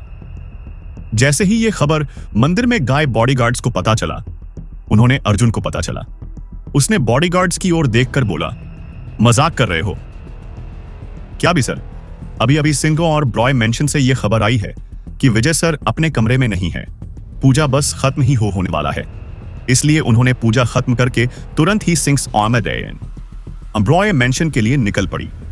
अर्जुन लगातार पता करने की कोशिश कर रहा था कि विजय इस समय कहां पर है, लेकिन किसी का कुछ पता नहीं है। वहीं दूसरी तरफ शालिनी जी और आनंद जी भी बहुत परेशान थी कि अचानक उसका बेटा अपने ही घर के कमरे से कहां गायब हो गया। घर पहुंचने के बाद ही उन्होंने विजय के कमरे में जाकर छानबीन किया। उसमें लगे सीटीवी फुटेज को देखने लगे और उन्होंने जो देखा उसे देखकर दंग रह गए। विजय उस नौकर के साथ समुद्र के किनारे टहल रहा था। चलो अब घर चलते हैं। उन्होंने अपनी गाड़ी घर की ओर किया। सुबह का वक्त था, इसलिए अभी भीड़ होना शुरू हो गया था। अराव ने एक नारियल की दुकान पर गाड़ी रोकने को कहा और वहां पर बैठकर नारियल पानी पीने लगा। उसे पता नहीं क्यों पर बहुत गर्मी लग रहा था। वहां पर पड़े न्यूज़पेपर को देखकर उसकी आंखें फटी की फटी रह गईं, क्योंकि उस न्यूज़पेपर पर तारीख था 22 जुलाई 2022। उसने दुकानदार से पूछा कि यह न्यूज़पेपर किस दिन का है। दुकानदार ने जवाब दिया, साहब यह न्यूज़पेपर आज ही का है। आज की तारीख कितनी है साहब? 22 जुलाई 2022। विजय को लग रहा था कि उसकी नींद अगले दिन ही खुली थी, लेकिन उसे क्या पता था कि उसकी आंखें तो 2022 में सीधा खुला था। तभी उसने उस नौकर से पूछा, मैं क्या कोमा में चला गया था? यह सुनकर उस नौकर ने अपनी गर्दन हिलाया और कहा, सर आप विजिट स्टेज पर चले गए थे, उसके बाद आप फिर से कोमा में चले गए थे। आज ही आपको होश आया है, इसलिए मैं आज आपको सुबह अपने पैरों पर खड़े देखकर हैरान हो गया था। मतलब मैं पिछले 11 महीनों से कोमा में था।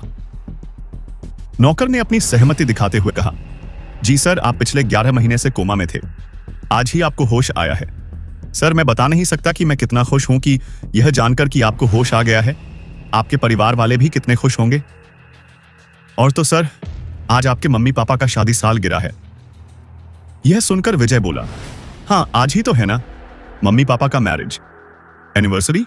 अच्छा ये बताओ, पिछले इन 11 महीनों में क्या क्या हुआ? सर आपके कोमा में चले जाने के बाद सभी लोग कितने दुख तकलीफों से जी रहे हैं। सबसे ज्यादा असर आपकी मां और श्रेया मैडम को हुआ था। आपके कोमा में चले जाने के बाद मालकिन हर दिन आपके कमरे पर जाकर बैठकर बीते। 7 सालों में उन्होंने आपको कितना याद किया। आपके जन्मदिन के लिए जो तोहफा सजाया था आपको दे नहीं पाया। आपके कमरे में जाकर खुद को संभाल लेती, लेकिन बाहर आकर अपने आप को संभाल नहीं पाती। श्रेया मैडम तो बहुत ही टूट गई थी, जिसके वजह से उनकी तबीयत बहुत ही खराब हो गई थी, इसलिए उन्हें राजस्थान वापस ले गए। वह जहां से जाना नहीं चाहती थी आपको छोड़कर, लेकिन उसकी सेहत के लिए उन्हें वापस ले गए। उन्हें देखकर इतना तो हर कोई बता सकता था कि वह आपको कितना चाहती है। उसकी इन बातों को सुनकर विजय के आंखों पर आंसू छलक उठे। वह तो सिर्फ इतना जानता था कि वही सिर्फ अपने परिवार वालों को प्यार करता है, लेकिन उसे पता नहीं था कि उसके परिवार वालों ने उन्हें कितना चाहते हैं। जो लड़की उसे 4 दिन से जानती थी, वह उसके लिए कितनी प्यार करती थी। तो तस्न्यों तो उनका खुद का ही परिवार है, तो वह कितना उसी से प्यार करते हैं, वह जुबान पर बयान नहीं कर सकता। अराव उस दुकानदार की ओर देखकर बोला, भैया मैं तो पैसा लाना भूल गया, मैं फिर कभी आऊंगा तो आपको देते हुए जाऊंगा।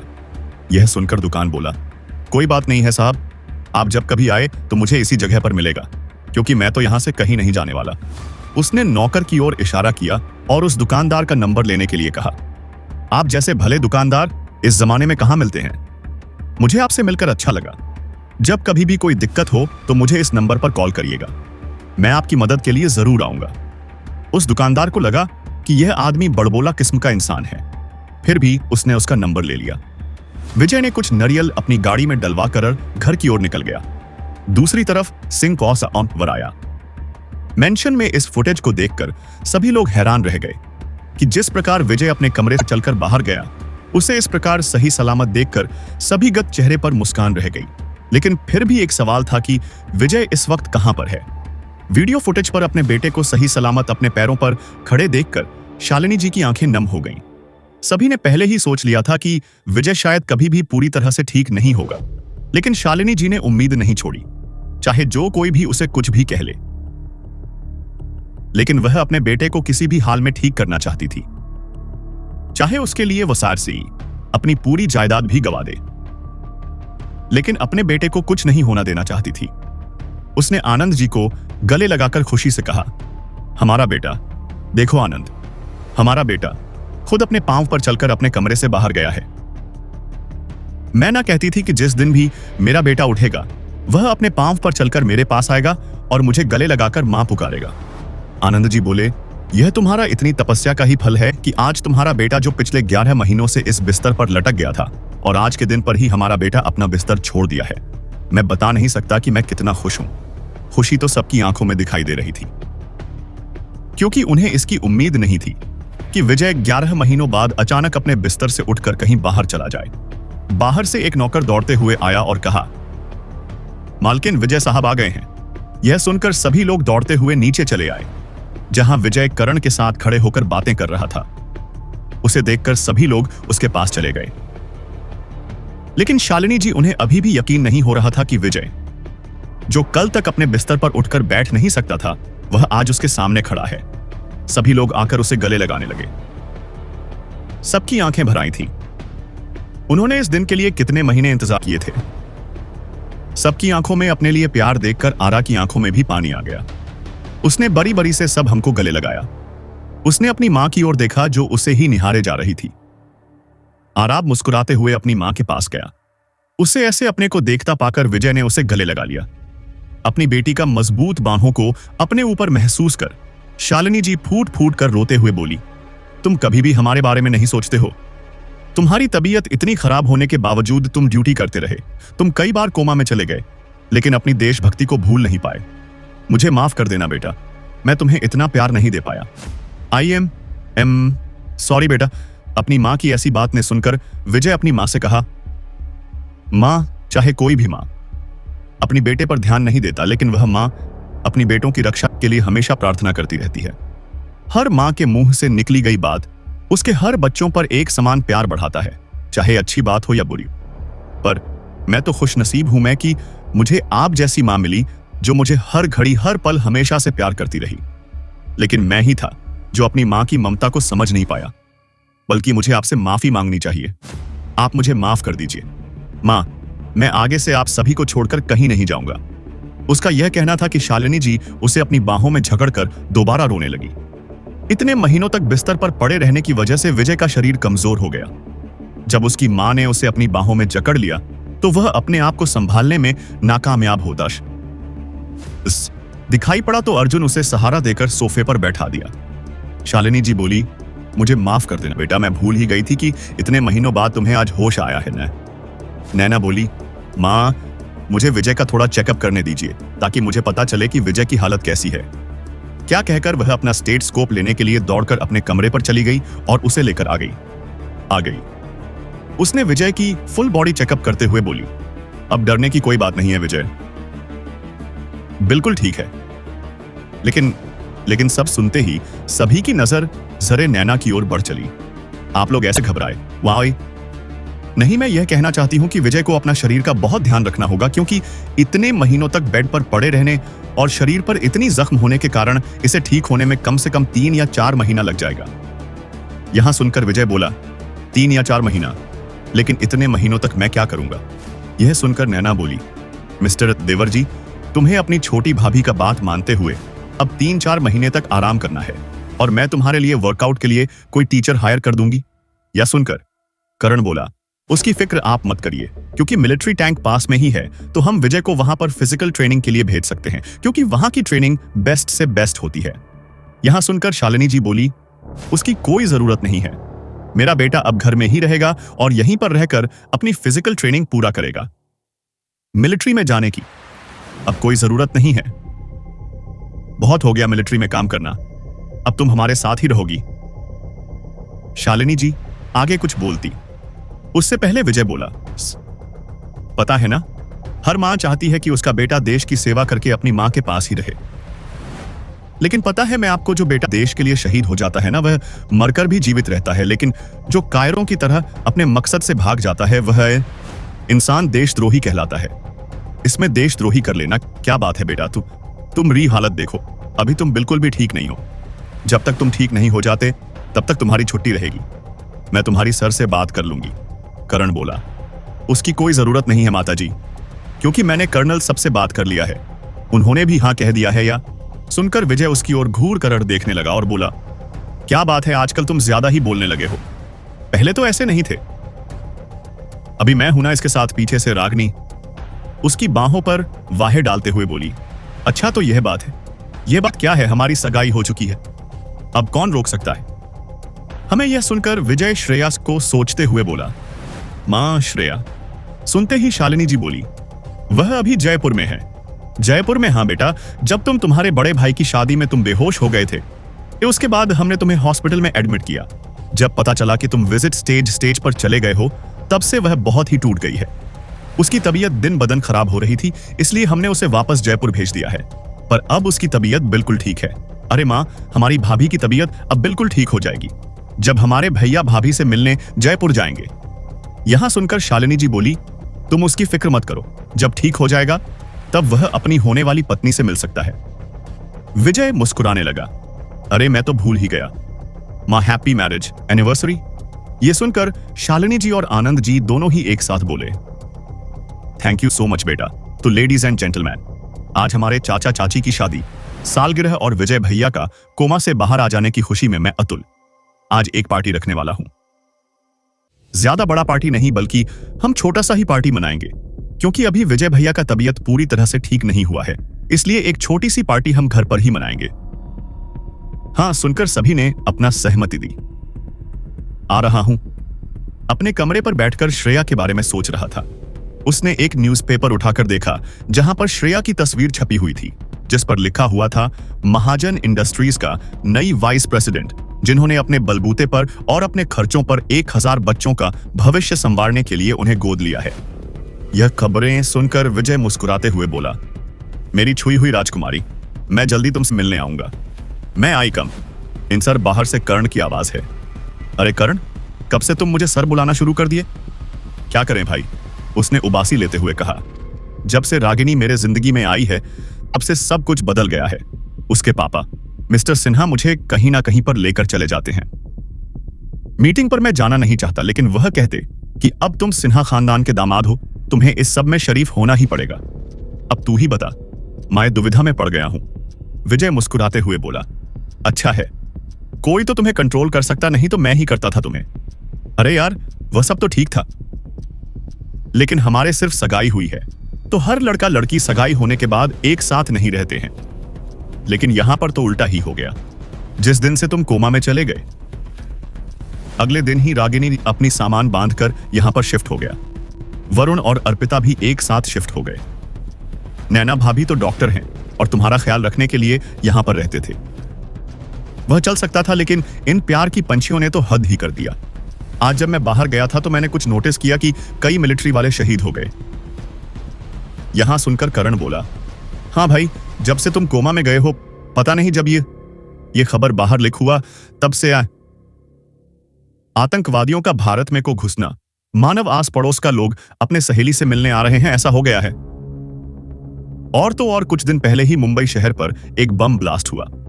यह सुनकर विजय उसकी ओर देखने लगा और बोला, पता किया किसने किया था और कौन कर सकता है? यहूदी खान को छुड़ाने के लिए बम ब्लास्ट किया गया था। अच्छा करण, मेरे कोमा में जाने के बाद क्या क्या हुआ? अरे भाई, उसे जानकर क्या करोगी? तुम बस अभी परिवार वाले खुश हैं, इसी में खुश रहो।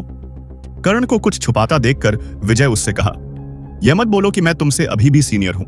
इसी के नाते तुम मुझे बता सकते हो कि पिछले 11 महीनों में क्या क्या घटना घटी। यह सुनकर कर्ण आगे कुछ नहीं बोला। ठीक है, मैं तुम्हें सब कुछ बताऊंगा, लेकिन तुम मुझे प्रॉमिस करो कि मेरे बात बताने पर तुम कुछ ऐसा वैसा कदम नहीं उठाओगे। कर्ण की ऐसी जुलूस बातें सुनकर विजय को समझने में देर नहीं लगेगी। उसके कोमा पर रहने पर कुछ न कुछ ऐसा घटा है जो उसे जाना ना बहुत ही जरूरत है। जैसे ही तुम्हें हॉस्पिटल में एडमिट करवाया गया, उसके बाद आर्मी वालों ने पूरे जगह को सील कर दिया और छानबीन करने लगे। वरुण ने जिस आदमी पर गोली चलाया था, वह एक आतंकवादी था। हमें उससे कई सारे हथियार मिले। जब हमने सभी तरह की बात करना और सबूत जुटाना शुरू कर दिया, फिर अचानक एक दिन यह कहते हुए कर्ण चुप हो गया। यह सुनते ही विजय बोला, आगे बताओ। उसकी कोल्ड आवाज सुनकर कर्ण बोलने लगा, किसने यहूदी खान को गोली मारकर उसकी हत्या कर दी? यह सुनकर विजय बोला, इतनी टाइट सिक्योरिटी होने के बाद भी। करण बोला, वहां पर एक आर्मी ऑफिसर नकली था और उसे यहूदी खान को मारने के लिए भेजा गया था। 2 दिन बाद ही हमें पता चला कि यहूदी खान अब इस दुनिया में नहीं रहा। हमने छानबीन करके उस ऑफिसर का पता किया और उसके घर पर से उसे अरेस्ट करने के लिए चले गए, लेकिन हमें उसकी डेड बॉडी मिली। उस नकली ऑफिसर ने अपना फेस मास्क लगा रखा था, जिसका वजह से कोई भी उसे पहचान नहीं पाया और उसने यहूदी खान को खत्म कर दिया। विजय बोला, और जो आतंकवादी शहर में बच गए थे, उनका क्या हुआ? करण गहरी सांस लेकर बोला, तुम्हारे कई आतंकवादी को पकड़वाने और मारने के बाद हमने बाद में 13 आतंकवादी को गिरफ्तार कर लिया गया और 4 आतंकवादी वहीं पर मारे गए। हमें ऊपर से काफी प्रेशर मिला था। अभी तक उस नकली ऑफिसर का कोई पता नहीं चला है कि जिंदा है कि वह मर गया, विजय बोला, और बाकी बचे। उन आतंकवादियों का क्या हुआ? करण बोला। वो अभी भी हमारे कब्जे में हैं। उन सभी को आर्मी हेडक्वार्टर के सीक्रेट जेल में रखा गया है और उनसे हर दिन पूछताछ किया जा रहा है। और मुंबई बम ब्लास्ट, विजय बोला। करण बोला, मुंबई बम ब्लास्ट उनका एक प्लान था और उन्होंने यह मैसेज छोड़ा कि अगर हम उनके साथियों को नहीं छोड़ेंगे तो हम और भी मासूम लोगों की जान ले लेंगे। इसलिए भारत सरकार ने उन आतंकवादियों को जिंदा छोड़ दिया क्योंकि उन्होंने एक स्कूल की 38 बच्चों की हत्या कर दी। उन्होंने हमें वार्निंग दिया था कि अगर हम उनके साथियों को नहीं छोड़ते हैं तो और भी बच्चे आरएजी से मारे जाएंगे, लेकिन बड़े ऑफिस मान नहीं रहे थे। इसीलिए उन लोगों ने कई स्कूल बच्चियों के साथ गलत किया और उन बच्चों को जान से मारकर नीचे फेंक दिया। यह सुनकर विजय की आंखों में पानी आ गया और उसकी मुट्ठियां कस गई। करण आगे बोला, फिर हमें ऊपर से काफी प्रेशर मिला और हमने उन आतंकवादियों को छोड़ दिया। भारत सरकार के सभी अधिकारी चाहते थे कि पाकिस्तान में घुसकर उन सभी आतंकवादियों को उनके घरों पर ही मार दिया जाए। इसलिए उन्होंने एक मिशन साइन किया, लेकिन इसी देश के हरामखोर ने यह मिशन के बारे में आतंकवादियों को खबर दे दी, जिसकी वजह से उस मिशन पर गए सभी आर्मी ऑफिसर मारे गए। मीडिया वालों ने इस बात को बहुत उछला। उन्होंने कहा कि मेजर विजय सिंह ओबरॉय को मिशन देखकर पाकिस्तान भेजा जाए। यह सुनकर विजय करण से बोला, मुझे, लेकिन मैं उस समय तो। करण बोला, हां, तुम उस समय कोमा में थे। मिस्टर प्रेसिडेंट को पता था कि तुम कोमा में हो और शायद ही तुम बच सकते हो। ना चाहते हुए भी मिस्टर प्रेसिडेंट को यह बताना पड़ा कि तुम इस वक्त मौत से लड़ रहे हो और कभी भी इस दुनिया को छोड़ सकते हैं। कई लोगों का मानना था कि तुम डर गए हो और तुम इस मिशन के लिए राजी नहीं हुए हो, इसलिए तुम्हें मिलिट्री से रिजाइन देने के लिए कई लोग अपना हाथ उठा रहे थे। उन्हें विश्वास दिलाने के लिए खुद मिस्टर प्रेसिडेंट कई सारे रिपोर्टर्स को लेकर तुम्हारे पास आए थे और उन्होंने उन सभी रिपोर्टर्स को अपने साथ एक एक डॉक्टर्स लेकर आने के लिए कहा गया था। जब उन सारे डॉक्टर्स ने तुम्हारा एग्जामिन करके रिपोर्ट निकाला और उसे मीडिया में फैला दिया।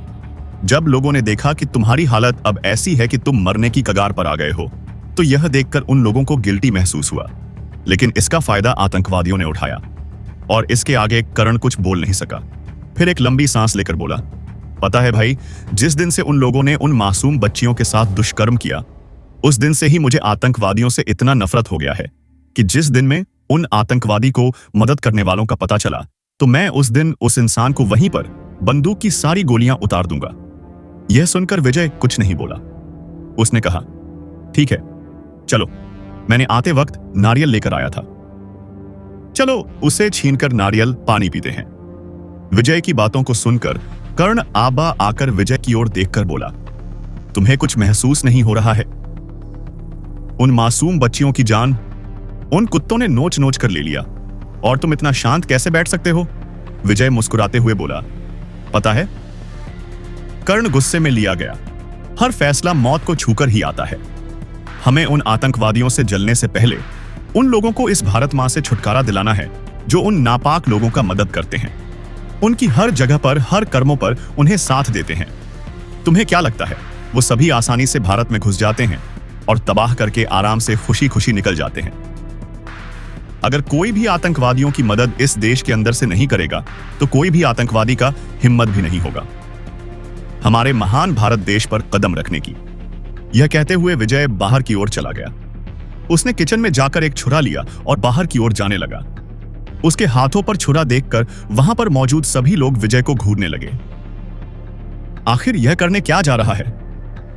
यह कहते हुए अर्जुन विजय ओ के सामने जाकर खड़ा हो गया और उसके हाथ से छुरा छीन हुए।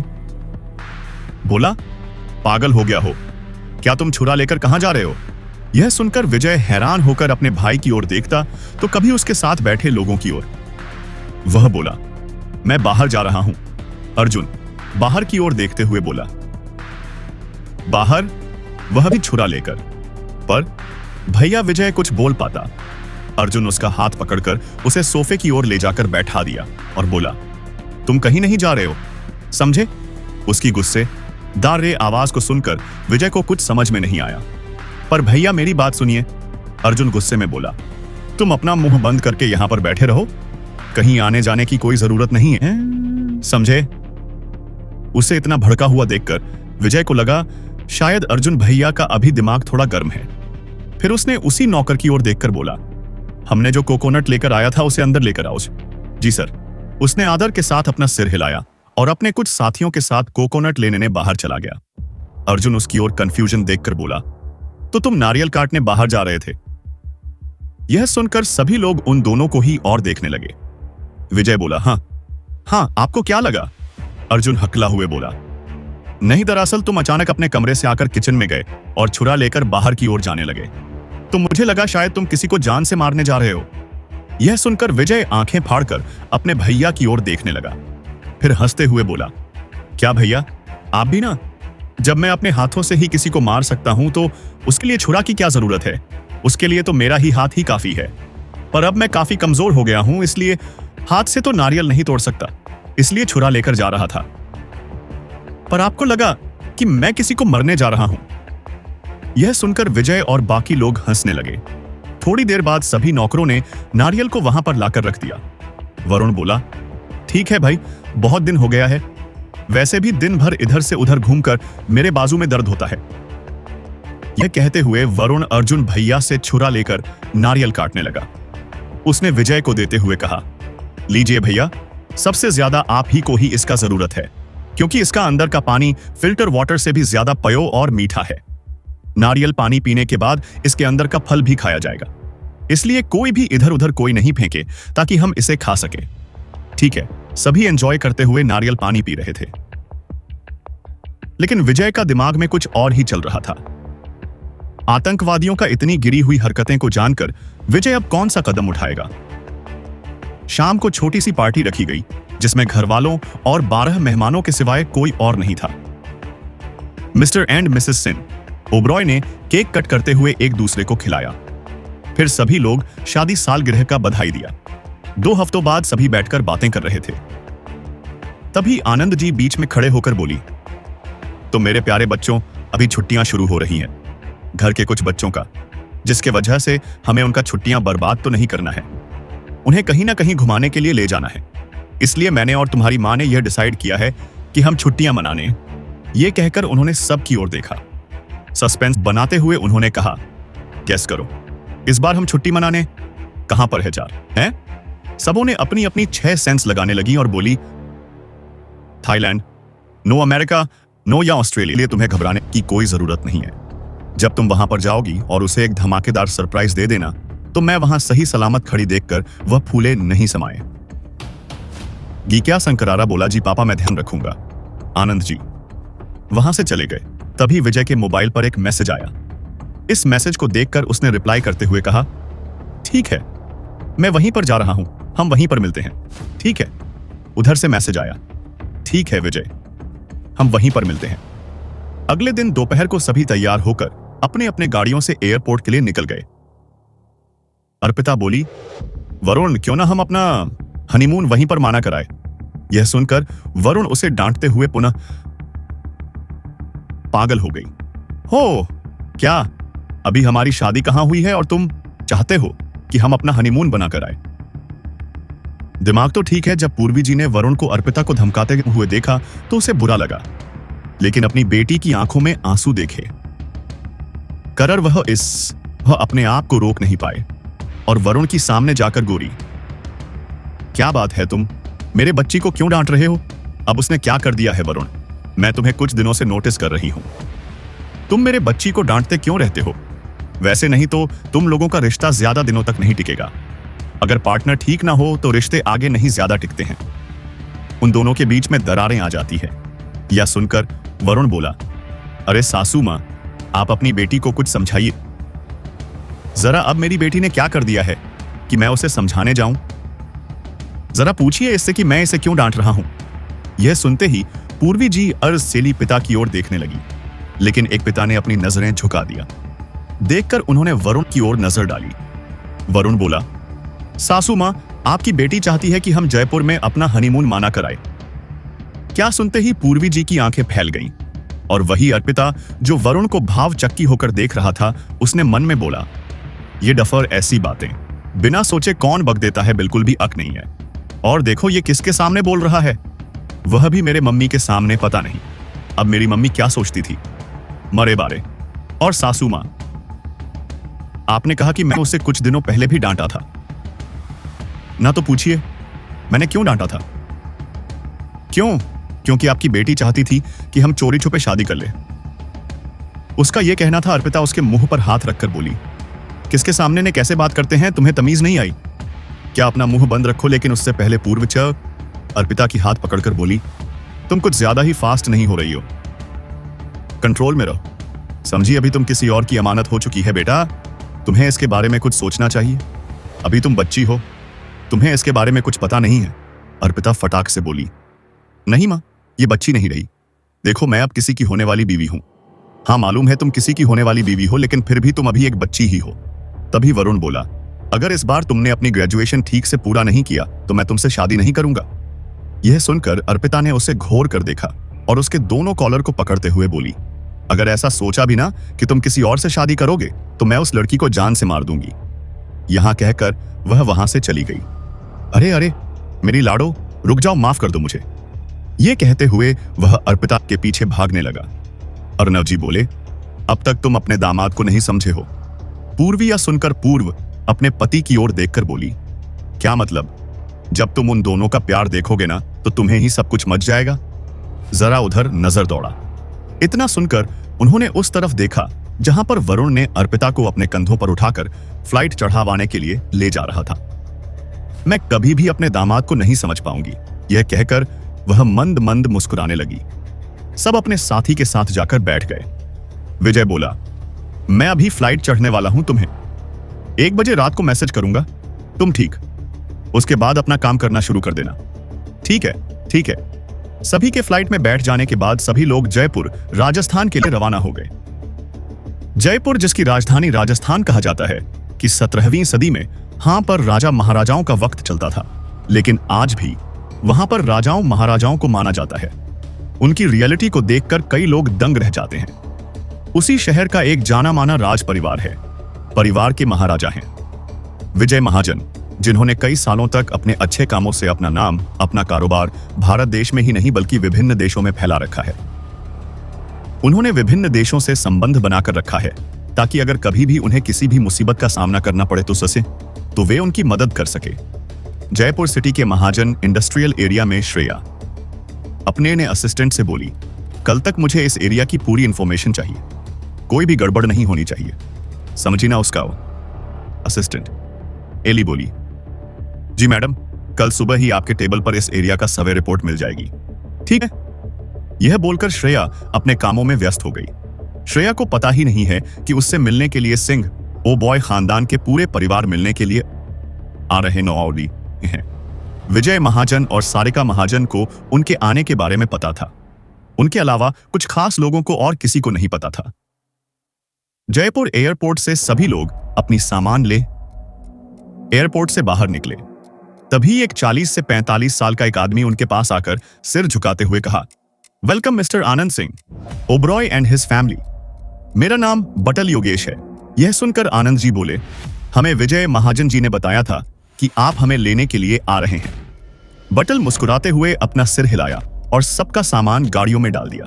सभी लोग गाड़ी के अंदर बैठ गए। एयरपोर्ट पर खड़े लोगों की नजरें उन्हीं पर थी, क्योंकि ऐसा खास होता है कि जब जयपुर का राज परिवार के लोग किसी को लेने के लिए एयरपोर्ट पर आते हैं, वह सब भी उन लोगों को घूर घूर कर देख रहे थे जो उनके गाड़ियों में बैठकर वहां से जा रहे थे। तभी बटल विजय के पास आकर बोला, सर ने कहा है कि आप श्रेया मैडम से मिलना चाहते हैं। फिर उसने मुस्कुराते हुए एक गाड़ी की चाबी विजय को देखकर कहा, यह लीजिए सर, मैंने किसी को खबर लगने नहीं दिया है कि आप यहां आ चुके हैं, इसलिए चिंता करने की कोई जरूरत नहीं है। कोई भी आपको मैडम की कंपनी में नहीं पहचाने, इसलिए आप बेफिक्र होकर वहां पर जा सकते हैं। बटल की बातों को सुनकर विजय बोला, क्या तुम्हारे मैडम को भी पता नहीं है? बटल ने अपनी गर्दन ना में हिलाते हुए बोला, जी सर, मैडम को भी इस बारे में कुछ पता नहीं है। ठीक है। फिर यह कहकर उसने अपने पापा के पास जाकर बोला, पापा, मैं श्रेया से मिलकर आता हूं। यह सुनकर